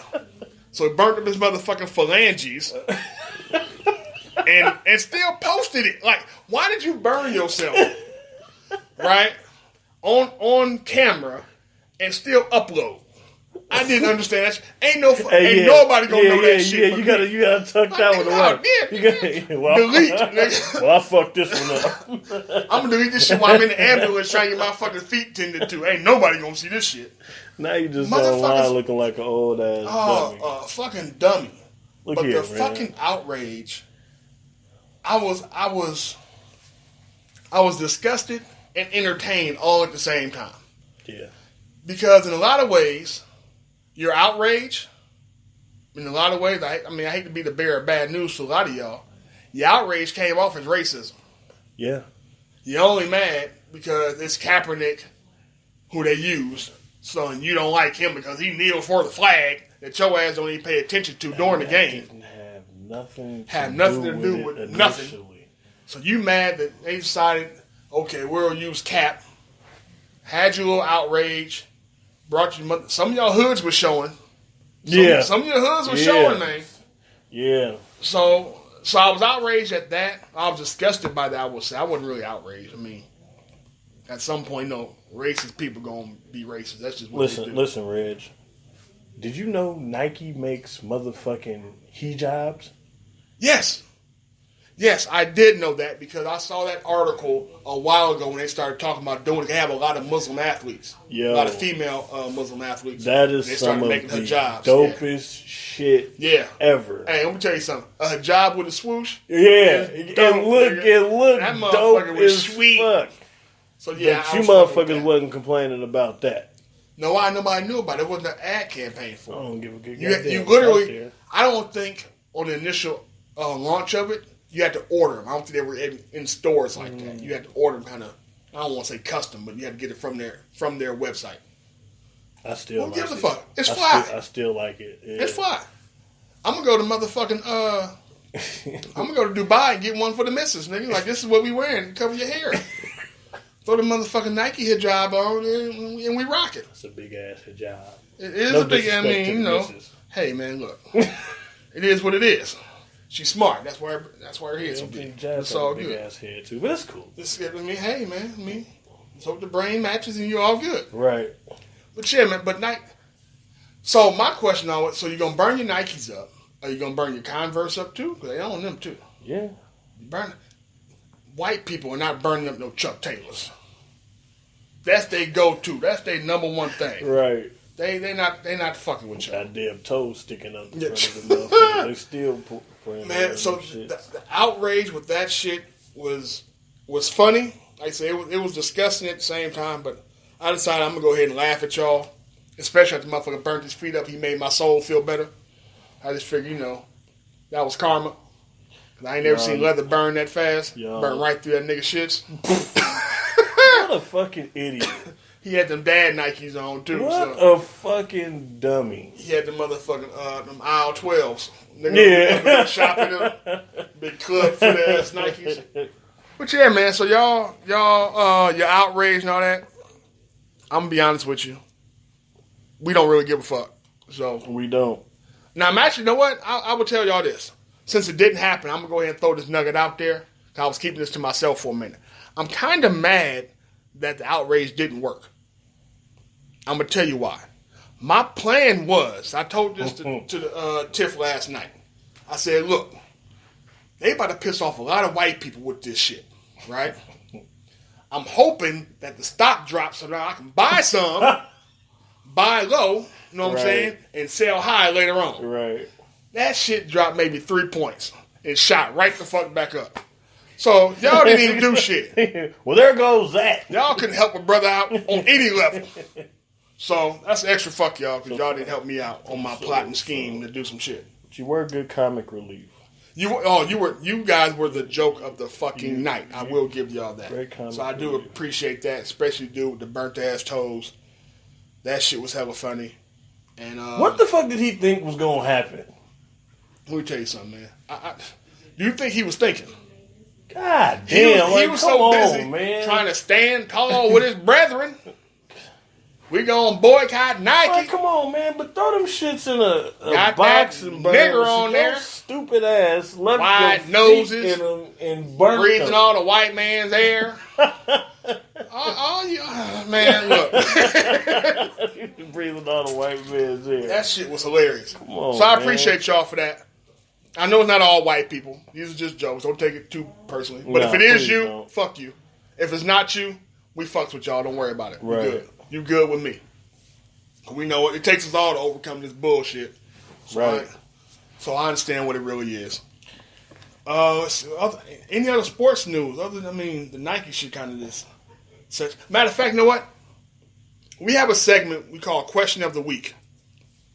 And this question came in and it actually tied into the Kaepernick story that a lot of black people were talking about today on social media because it sparked another question. The question is, how do you go about supporting your own?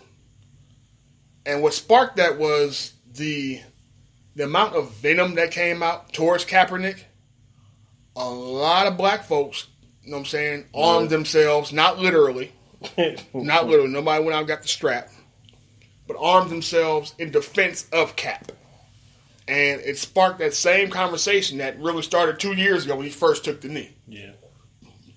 So, the question is, how do you go about supporting your own? Because we all understand that the freedoms you really need in this country is financial freedom. Yeah. So how do you go about supporting other minority businesses? Mainly black businesses, but minority businesses. Fuck the plug. Fuck the plug. Yeah, well. No, but and here's what I mean by that. That's as a business owner? Or even as a consumer? As a consumer. Stop asking for the plug. Right, that's what I mean by that. Yeah, like, that's real. Like, if you taking your time, your dedication, your blood, your sweat, your tears, nigga, don't come in here trying to undercut me because you know me. Like, bro, let me, what's the discount code? Nigga, let me get 30-40% off. Yeah, that's real. And I fucks with you. Like, come on, bro. Like, don't do that to me. That's you know what I'm saying? Like, if you're gonna be in this with me, nigga, like, be in it. Be in it. You know what I mean? And then the fact that for some motherfuckers being, how do I say this? Just say it. No, because you see a motherfucker like everybody and their mama make T-shirts now, right? It's true. It's definitely, my son actually has a T-shirt company, so I completely understand that shit. It's definitely shout out to Dipped in Perfection. Shout out to Jay and his endeavors. His crew, that stuff he doing. He trying to make it happen. Really, everybody that we got that's into that. But the social media aspect, like I said, everybody makes T-shirts, and because I got a partner, and he hit me and was like upset that I haven't purchased one of his shirts. Okay. And I told him, I was like, I believe that it's a quick buck for you. Mm-hmm. I just didn't see the passion, and I have another friend. Okay. I have another friend who's he's got shirts, he's got hoodies, he does customizations for football teams, all that good stuff. Right. And it's what he wants to do for his brand rather than just a quick dollar. You know what I mean? Right. So for me, I can even support the guy that wants to do it for the quick buck. I get that part because you're at least trying something. Right. But I have a lot more respect in seeing the guy that's lean towards the guy that is trying to really right. That's trying to build. Right, I got you know that. What I mean? So what I would say is, quick buck or not, support your homie. Yeah, because he could be out here knocking motherfuckers over the head for a quick buck too. And I know some of them just like you do.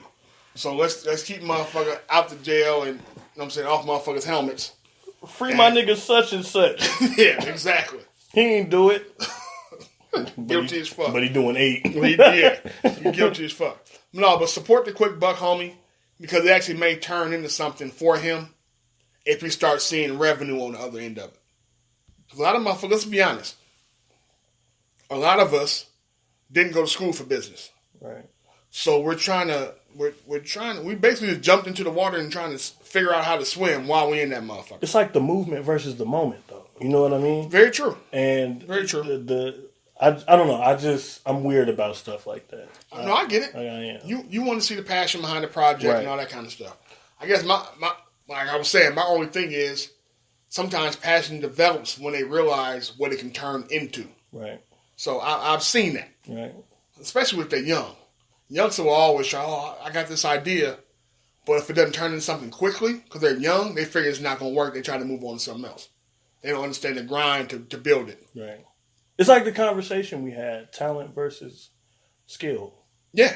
Yeah. It's exactly like that. Yeah. So, but the way I support, I know a lot of people, I know a lot of small black business owners, and I try to fuck with all of them when I can. But as a small black business owner, you also have to understand that if I haven't purchased from you, it's probably a couple things. One, you don't have anything that I need to purchase from you. Right. What you're selling, I don't buy or fuck with but what I will do is if you have your shit together where you have a website or a social media page that you're directing. Social media is what's getting everybody paid these days anyway. Right. I will direct motherfuckers to your shit. I will plug you as far as on my Facebook page. I will share all your posts. I will do that. I may not necessarily purchase nothing from you. Yeah. I'm like that with the local rapper. Yeah, the local rapper gets a lot of that. The local rapper always gets that music plug. Yeah. But even if you're selling product, it's like, okay, well, I don't buy any of what you're selling. Especially like if it's a woman who's selling like feminine stuff. If I know my wife isn't going to wear it, why am I going to buy it? I mean, I get why you would want somebody to buy it just to show support. But I can also support you by making sure that this is seen by my group of friends that may not be friends with you. So there are different ways to support small black business. I'm always down to support small black business. We've gone to restaurants and sports bars that were opened by small black businessmen. We've purchased beauty products between my wife and I. That's why I say we. T-shirts, sweats. We've done all that. Yeah. I've helped set up parties for life insurance seminars and all kinds of shit for a small business. So I fucks with small business. I believe it's enough money out here for everybody to eat. Yeah. Just understand, if I didn't spend my money with you, does not mean I don't fuck with you. Right. That's the only thing. As far as the consumer, like you said, stop asking for the plug. Stop asking for the hookup. It doesn't help anybody's bottom line, and it makes you like a fucking bum, honestly. So stop doing that shit. If you don't have it, you don't have it. That's okay. Right. Because let's be honest, some small black businesses do kind of have a cold ass upcharge on certain shit. Yeah.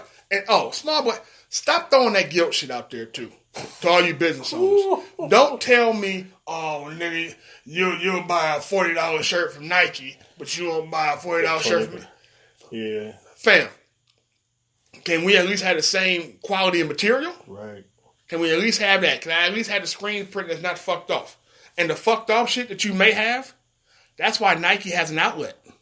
That's where all the fucked off shit goes and it's discounted.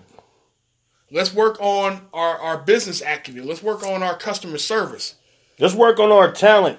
Because you motherfucking rappers, let me say this. Look here, man. A lot of people think they can rap. I got to say this. Because a motherfucker won't... A nigga will tell his mans in a heartbeat he gassing. When indeed, nigga, you see he's in the gas chamber. Yeah. God damn it. You really assing. Yeah. That shit is trash. Motherfucker got on my head and told me, oh, nigga... You'll listen to motherfucking Joe Budden in the heartbeat but won't spin your boy shit. Well, nigga, I can relate. I ain't shot nobody yet. You done killed about 8 niggas on 3 songs. Like, nigga, you done shot about 6 niggas with 2 bullets. Like, nigga, you doing some amazing shit on here. Like, my nigga, God. I can't relate, but you my boy. I fuck with you. Yeah. But I just can't, I feel that. That's like you said, man. Don't beat a nigga up, man. If you know what I'm saying, it ain't, nigga get mad at you, pull a Meek Mill. Oh, you ain't tweet my shit. You ain't post my mixtape. Nah, I do that for my niggas, even if, Like I said, man, I post my homies. I posted rappers, local cats, who I'm saying, who music I probably won't listen to again. Yeah. But I have no idea what my other friends may like. Right. You know what I'm saying? So I'll just post it up there. Now, granted, rappers or whoever it is, understand something though. Understand if your product is being shared by a friend and that grants, that generates business for you and you fuck that off, you have also fucked off your friend's suggestion for other shit. Yep. So make sure you're on top of your shit. So when I make the suggestion, it don't come back on me. Now I can't help nobody else. Right. Stay on top of your shit. There are so many hustlers out here, man. There's so many talented motherfuckers out here. We all can eat.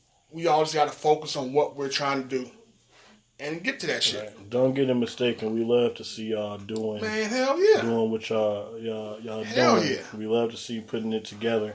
That's definitely a beautiful thing, man. So if you are out there and you know what I'm saying, you are putting something together, we really do commend that. We take our hats off to that and For sure. and keep doing that. Stick to it. For sure. I was just ready to say that, man. If it's a passion for you, stay with that shit, man. Sometimes, man, the hustle takes a little longer than you want it to, but it usually pays off in the end, man. You can do that shit. Right. And don't be afraid to ask for help either, man. Yeah. Go to some of these business seminars. You're going to have to spend some money to make some money. So you got to take your ass back to school to learn some business, some marketing courses. You got to go to some of these seminars, learn how to market for social media. Do what you got to do to win. That's the bottom line for that. Yeah. So hopefully that answered the question of the week. I want to shout out to Chesty for sending that question in. If you have any questions of the week, you can send your questions to maanlisten@gmail.com. That's MAAAAN listen@gmail.com. So send those in, man, and we'll go through them. We'll pull one every week, and we'll keep that going. But since we're talking about rappers and all this shit, your boy, one of my favorite rappers, and I know he's a favorite of yours. Yeah. Eminem with the surprise CD drop, man. The motherfucking GOAT. It's hard to argue. I will say this. I listened to Kamikaze, and to me, it was like listening to the old M again. Because Revival was trash. Yeah. Now, granted, I'm going to say this, and I know this is a podcast, and M got at everybody who had something bad to say about Revival, but fuck it, I'll take that. I ain't got no problem saying it. You'll probably beat his ass in the fight. Well, I ain't worried about that. Nigga, first of all, let's be real. I'm that guy. I'm not swinging back. Nigga, I'll sue. The come up, huh? It's the come up. You got so all these black businesses finna come up now, nigga. I'm spending money on everybody. All about to eat. But no, man. But Revival wasn't good. Mm-mm. It just wasn't a good project. Period. It was too pop. He had terrible features. I had no idea what the fuck he was trying to do with it. But Kamikaze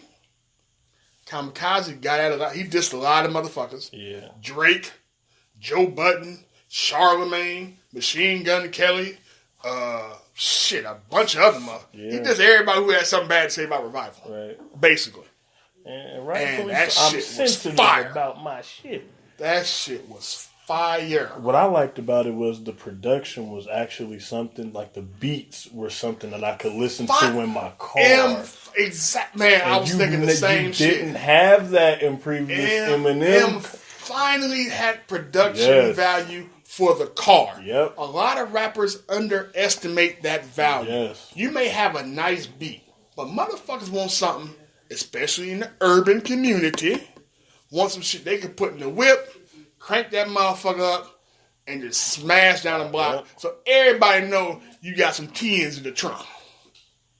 That's if you like me. Well, that's what Migos is to me, or a lot of South shit. A lot of the South shit, but a lot of that shit's based on that. Yeah. It's all drums, and you know what I'm saying? Drums and bass. That's it. But they make music for the car. Yeah. They don't have anything else sonically they're gonna put in there. All that shit's built for the car. Fuck all the wordplay, gonna throw all that shit out. Fuck these bars. You don't get these beats, nigga. And that's gonna do it. Yeah. And it's definitely a working formula. Yeah. Even when he was fucking with Dre, he had hit songs. Yeah. But it was never anything that you could put in the car and motherfuckers just hear the beat and know what the fuck it was. It was nothing that was. To me, M rhymes better. He's like Ross. Ross is better over a Sinister style beat to me. Now, granted, he makes Maybach music. Some of that shit is fly too. That shit's fly too. But Ross, for me, my favorite Ross is over a Sinister beat. Okay. And M was the same way for me. I need to hear something that got some bass in it, got some kick to it, where you can tell he about to get at somebody, or it's aggressive bars on this shit. I don't want to hear you and Beyonce, fam. I'm just being real with you. Right. I don't want to hear that. That's look here. We were just funny. Jazz and I were just talking about Rick Ross. Mm-hmm. I was listening to Port of Miami this morning on my way to work. Classic album, but I realize, and a lot of y'all may disagree, there's only 3 good songs on that album. Yeah, I can see that. The singles. You got Push It, Blow. That was early Ross too. Yeah, it was. Definitely early Ross. But the evolution. Yeah. Like You definitely hear the difference. Yeah, the difference in now it's like each album, even his mixtapes. As you start going through them, like My favorite song of his is probably Mafia Music, the 50 Cent disc. 50 Cent disc. Yeah. It was, man, that was tough. Yeah. Not necessarily because he was being aggressive with 50, but the wordplay and he's always had some of the shit that he says is just like you could feel that shit. Yeah, like, God damn. He's always had solid wordplay. Yeah, man. So with this M shit, right? Like I said, I mentioned Machine Gun Kelly was one of the guys he dissed. Machine Gun Kelly, it's funny, he had just went on Funk Flex, did a freestyle, dissing G-Eazy. Now, I don't know if we're from the Bay. Yeah. G-Eazy's from the Bay. So niggas like, oh, wait. First of all, the white on white rapper crime is hella funny. Hella funny. It's hella funny because I've never really seen this shit. But I'm here for it because I fucks with rap. I don't give a fuck if you're green. If you can spit, you can spit. Right. So I heard the G-Eazy diss, and it was some nice shit in that diss. I was like, oh, it's a nice little freestyle. Oh, G-Eazy fired back? G-Eazy did fire back. G-Eazy did fire back. I haven't really had a chance to sit with it and dissect it, really. He did fire back. But then he went on to diss M. Later on, because his freestyle came out basically the same day M shit dropped. So, he then, of course, he heard the shit. Right. And responded within like 48 hours. And he had some shit for M, too. It was dope. It was weird at the same time. Because I ain't never seen a motherfucker like get called a goat and still get dissed in the same like verse. That's what I loved about it. He didn't take nothing off him, but still kind of was like... But there was a lot of hate in there, too, though. Like, nigga, telling me I'm rich is not a diss. No. And you told me I'm rich at the same time you told me I spent a bunch of money on security. Nigga, because I'm rich. Right. But, and that kind of... But it was some nice bars. That kind of doesn't land because M don't talk about his money. No, he's never brought up his money. He's not on that. But you dick riding his money, clearly. right. Nigga, I ain't bringing my money. What the fuck is you talking about? So... Like I said, it was a nice diss, though. I mean, I know, he killed him. Now, listen. This is my criteria for diss shit. It's not a lot. First of all, if all you got were a few bars in the song, that is a jab. That is not a complete diss track yet. Right. I don't judge who won something till I hear 2 complete diss tracks.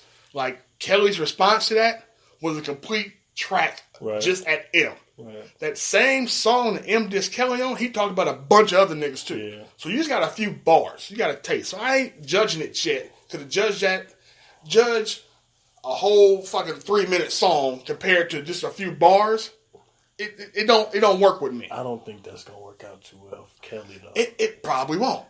But I think Kelly has a puncher's chance. And like you said, M is 46, and we haven't really seen M square off with anybody. Everybody's been scared. Okay. But motherfuckers, M is the boogeyman.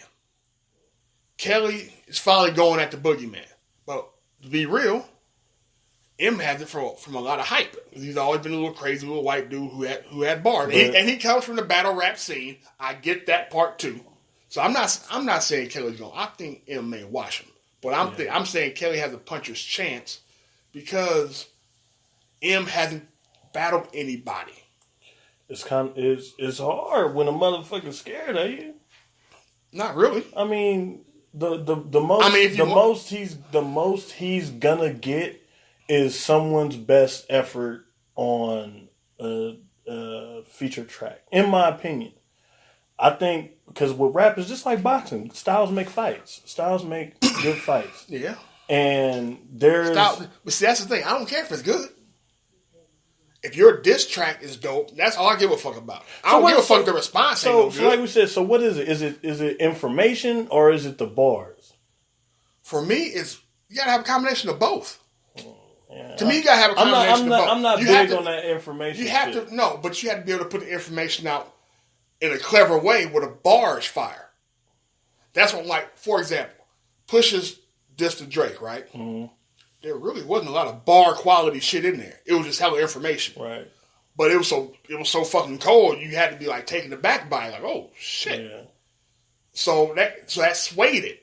But to me, the real motherfucker who can tie the information with dope wordplay and bars, Drake. Yeah, Drake does that shit pretty well. Damn well. Yeah, so I mean, I didn't even know the nigga had an issue with DJ Drama until somebody broke down that motherfucking bar. Yeah. Like, God, are we serious? Like, Drake does that. But but you know what though? Drake is good at that because Drake throws so many blims. Yeah. That's the thing I don't like about Drake. I like my disses with names in them. Yeah. That's why I like M shit. Because M ain't never had a problem saying nobody's name. No. So M has been asking for some beef, but only motherfuckers who ever responded was Ja Rule and Benzino. Oh my God. And neither one of them And that motherfuckers. nigga trying to raise from the dead too. He needs to sit his ass down somewhere. Ja Rule. Like, come on, bro. Stop. Ain't nobody checking for Ja no more, Stop. man. Keep getting the motherfucking royalty checks, man. You had some hits back in the day. You had some real hitters. You had a good run. Get your money out. Hey, that, niggas was listening to Ja Rule for a minute. Yeah, niggas was fucking with. Niggas had Rule in rotation, man. I have never had an issue saying I listen to Ja. Yeah. I still listen to some of Ja old shit. Yeah. Ja can spit. Yeah. Ja had hits. Yeah. He was running some summers for a minute. Then 50 just came in and bodied that nigga. It was bad for him. So I'm anxious to hear the reply, man. It's been about 24 hours. I figure I give M 48 just to see if he come up with something. If he doesn't, does he lose? In this era of rap, probably. Come on, man. Not for me, but in this era of rap, everybody gives you a 48 window cycle. Right. Which is probably why your bars end up being trash too, though.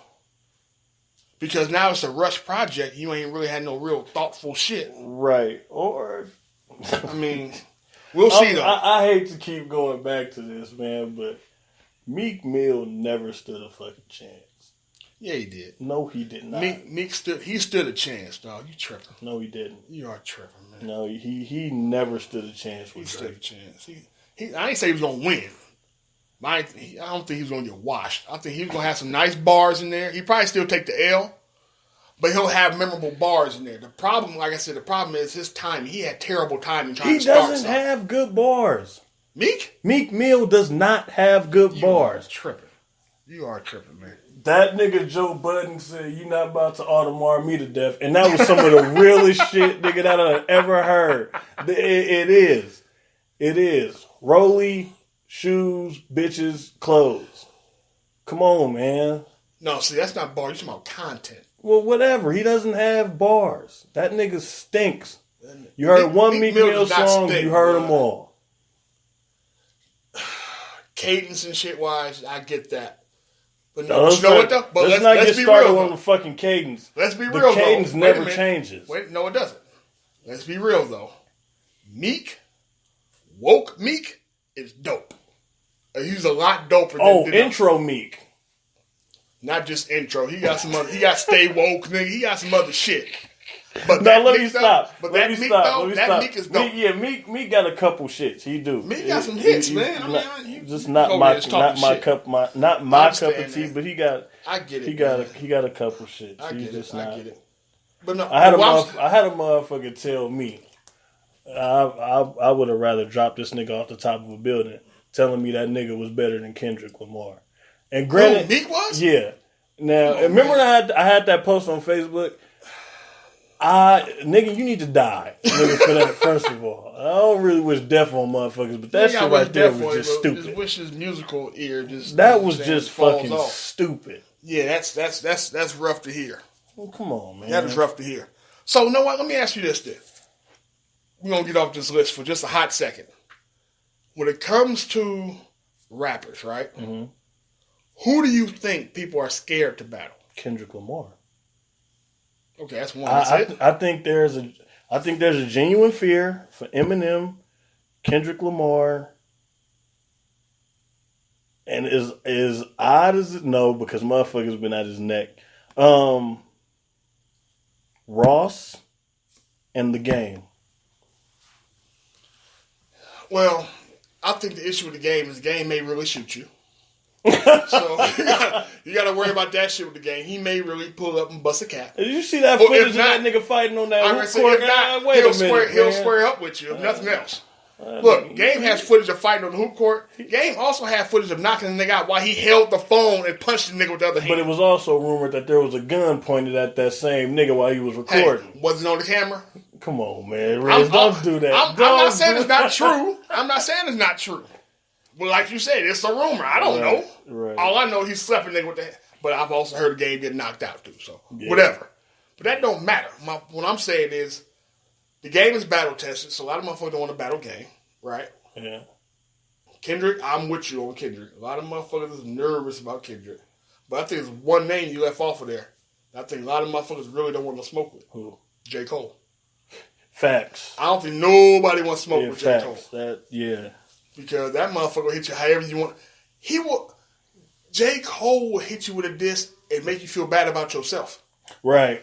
That nigga will wake you up on a diss track. But I will say this about my only gripe with J. Cole is sometimes he's too woke.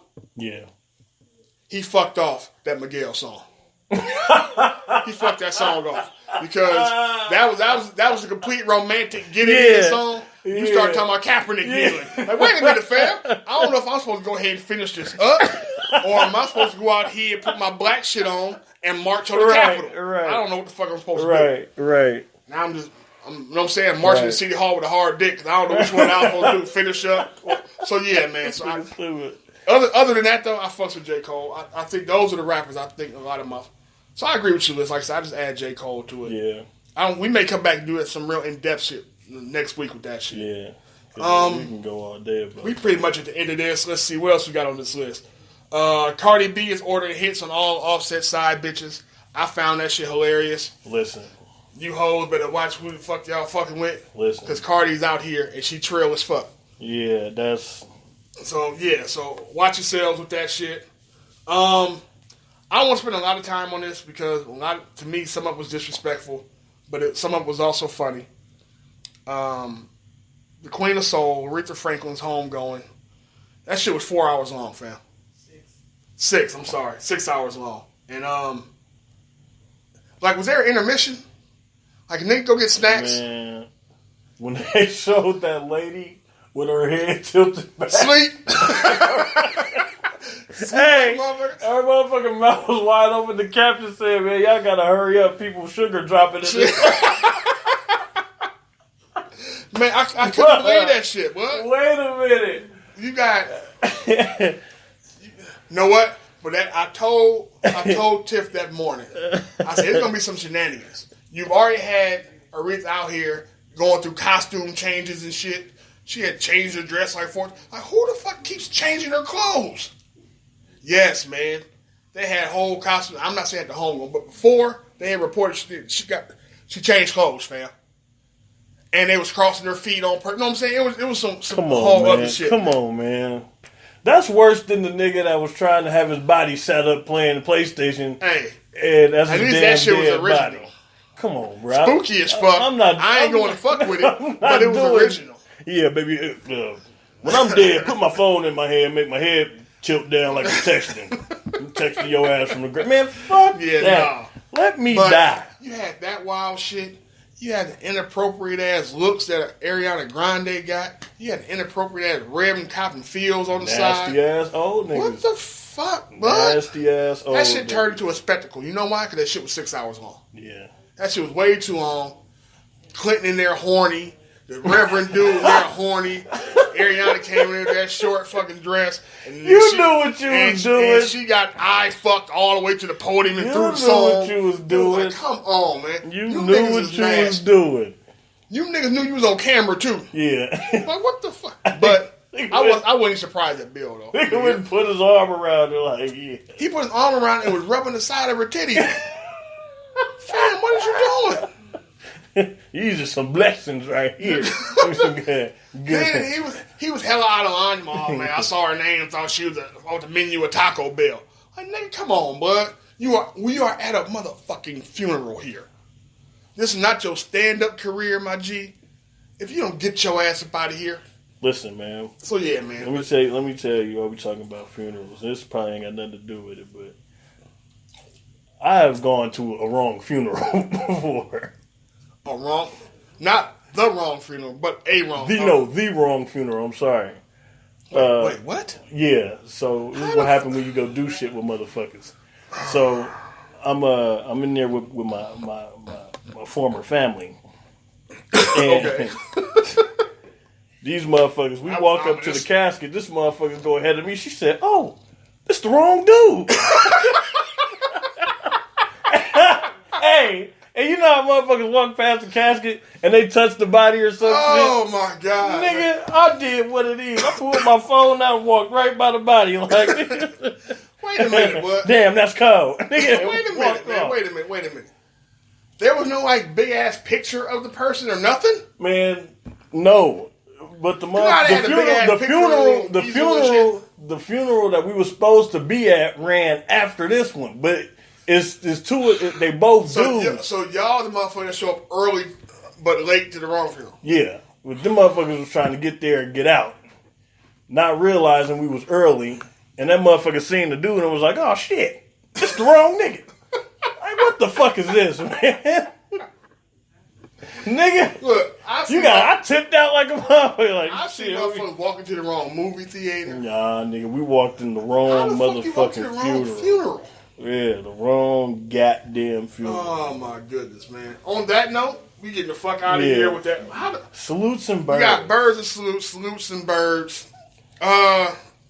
You want me to go first? You go first, because you know me. I'm about to. All right. Well, this week, I think it's becoming a habit, so I got to work on this shit.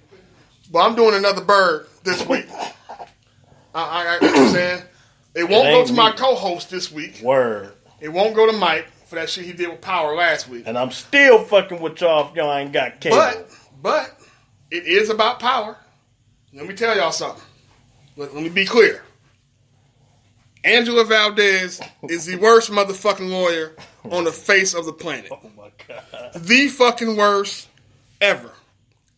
I'm sitting here watching Power, and I see her go in her office and find the photos.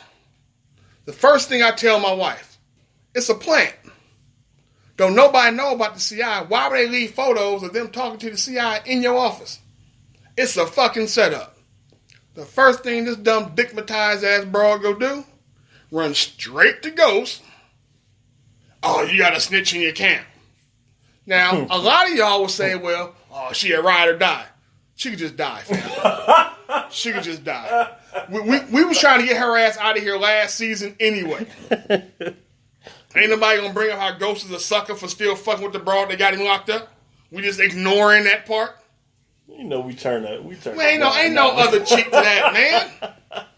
Ain't no other cheek to that. That nigga's supposed to be from the street. And this is what we doing? So yeah. So not only did it take you forever to realize your boyfriend was a dope dealer and kingpin, you stupid. Now you can't even realize that you're being set up after they tried to throw some shit at your ass last year. Right. Why aren't you more cautious? Why? Because you're their boss now? Bitch, you ain't the boss of nobody. Don't nobody fuck with you. The only ally you got with the bald head FBI dude who be in there trying to, you know what I'm saying, hold you down a little bit. Right. And you not even fucking him. Right. That's who you need to be fucking. He the nigga holding you down. You fucked it off. You revoke her shits. Let's get her out of here. But now she ain't gonna leave till she probably snitch on Ghost or some shit like that. Now she gonna take the whole... This is what happens. You got weak niggas in your camp who ain't strong enough mentally to realize what the fuck is going on. Right. There were other ways to do that shit. Right. So it's either shitty ass writing. Well, it's got to be shitty ass writing because she's not playing herself. It has to be shitty ass writing. But come on, man, that shit was way too fucking obvious, man. So I'm getting irritated with Power. So so Angela, that dumb ass shit you doing. Man, my other gripe, how dumb she is, right? Oh, shit, here we go. Real shit. Now, remember when they finally got Tariq off, Cannon got smoked? How the fuck are you walking in to drop off an evidence box at the same time they walking out? Right. Bitch, wait 24 hours. Maybe 48. You know how obvious this fucking shit looks now? Right. You walking in the same time they walking out. They already thought you was helping their asses anyway. The fuck is you doing? Bitch, send a carrier. Right. You ain't got to walk that shit down to the precinct. You walked all the way down to the precinct. You brought that shit yourself. Right. When the fuck does that ever happen? Send a courier. drop this shit off, right, and call it a day. You want to you want to leave a little smart ass comment for the bro, and all kind of shit. Right. Well, I guess you're innocent. Here you go. I won't be needing this. How come you don't need it now? All of a sudden, they just leaving, but you didn't even wait 15 minutes. Right. They act like, oh, I didn't realize they were here.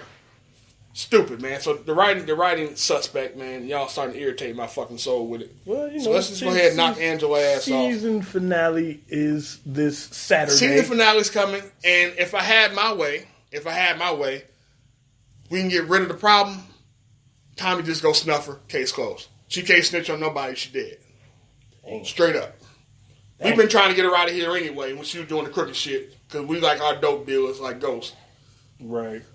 Let's knock her off. Ghost will get over it. Find you a new bitch. Right. I mean, you ain't got your wife no more, but hey, man, I mean, it is what it is.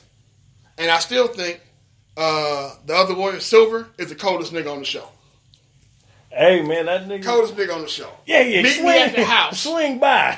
Meet me at the house, man. We need to talk. I got something for you. It's a motherfucking letter, and all my shit is gone. Coldest shit. That was the coldest shit in the whole season so far. That nigga pulled the ultimate side nigga move. Yeah, for real. Bitch, I'm getting up out of here. Getting up out of here. So that's my bird. Angela Valdez, we it's time for you to go. You can rest in power. How about that? There you go. Get you up out of here. What you got, Mike? I got Spud and I have a bird. Why you keep... Listen, man. You're not going to keep having my motherfucking, you know what I'm saying, my godson throwing birds all over the place because you want to get birds. Man. Listen on, to me, man. Don't be that parent thinking it's cute that your kids start cussing and throwing up middle fingers. I ain't gonna Don't do be that guy. You know, this is all opinion. I'm going to whoop his ass. Hey, it's a bright kid. He never says the word hell when he mentions that car. I remember you told me that. Cat. Yeah. Hey, man, he's no fool. No, he ain't. Until you start encouraging shit. You know. So I'm glad this is explicit content. He won't be hearing any of this. You can only... Because Spud, I whoop your ass. I see you flipping birds at people. Word. Never mind. Yeah. So my bird goes to, like we talked about earlier, you dumb motherfuckers that's burning and cutting up Nike gear, being fucking idiots. I wish I would do that shit to the point where they make Air Force One $75 again. Nigga tired of paying that $120, man. For real. Help the motherfucker out. Yeah, but y'all look fucking ignorant. Find something else better to do with your time rather than looking like fucking idiots doing this shit. There's other ways to express your anger. Just don't fuck with Nike no more. And why cut up or burn or, rid yourself of some shit you already paid for, which really makes you look like a fucking idiot. So I'm not gonna ramble like I usually do, but I just figure you all should know that you look like fucking idiots doing it, and for that, you have earned my bird. Let me add to that, to his bird. I'm gonna give y'all. I'm gonna know my second bird. I got a dose bird. The bird square around this one. To piggyback on his point, and I think I made a post about this on Facebook as well. Listen, you mad at Nike, you don't like Cap, you don't like niggers, whatever your issue may be. Take the clothes, take the shoes, take whatever. Donate that shit. Y'all so fucking patriotic. It's a lot of homeless vets out here who could use that stuff. Oh yeah. The winter is coming up. Y'all got them fucking coats and sweats that y'all trying to get rid of. Donate that shit to a shelter. Help somebody else out, man. Don't take your fucking first world problem out because you mad at the company. You gonna burn up thousands of dollars worth of your own shit. Don't be a heartless idiot. I mean, you're dumb enough as it is. Right. At least have a heart. So yeah, man, donate that shit if you don't like it so bad. And then, after you drop it off, then you can say fuck Nike and go to Asics or wherever the fuck else you about to wear. Because Adidas does some of the same shit, just FYI. So, y'all in trouble. y'all gonna be out here in motherfucking Birkenstocks in a minute. So if y'all go to the park and the motherfucker's hooping in Birkenstocks, he probably boycott Nike and realize that Adidas and Reebok is doing the same shit to him. So it is what it is, man. So we gonna get the hell up out of here. It's getting late. Thank y'all for listening to Man Listen. We'll holler at y'all next week. Goodbye.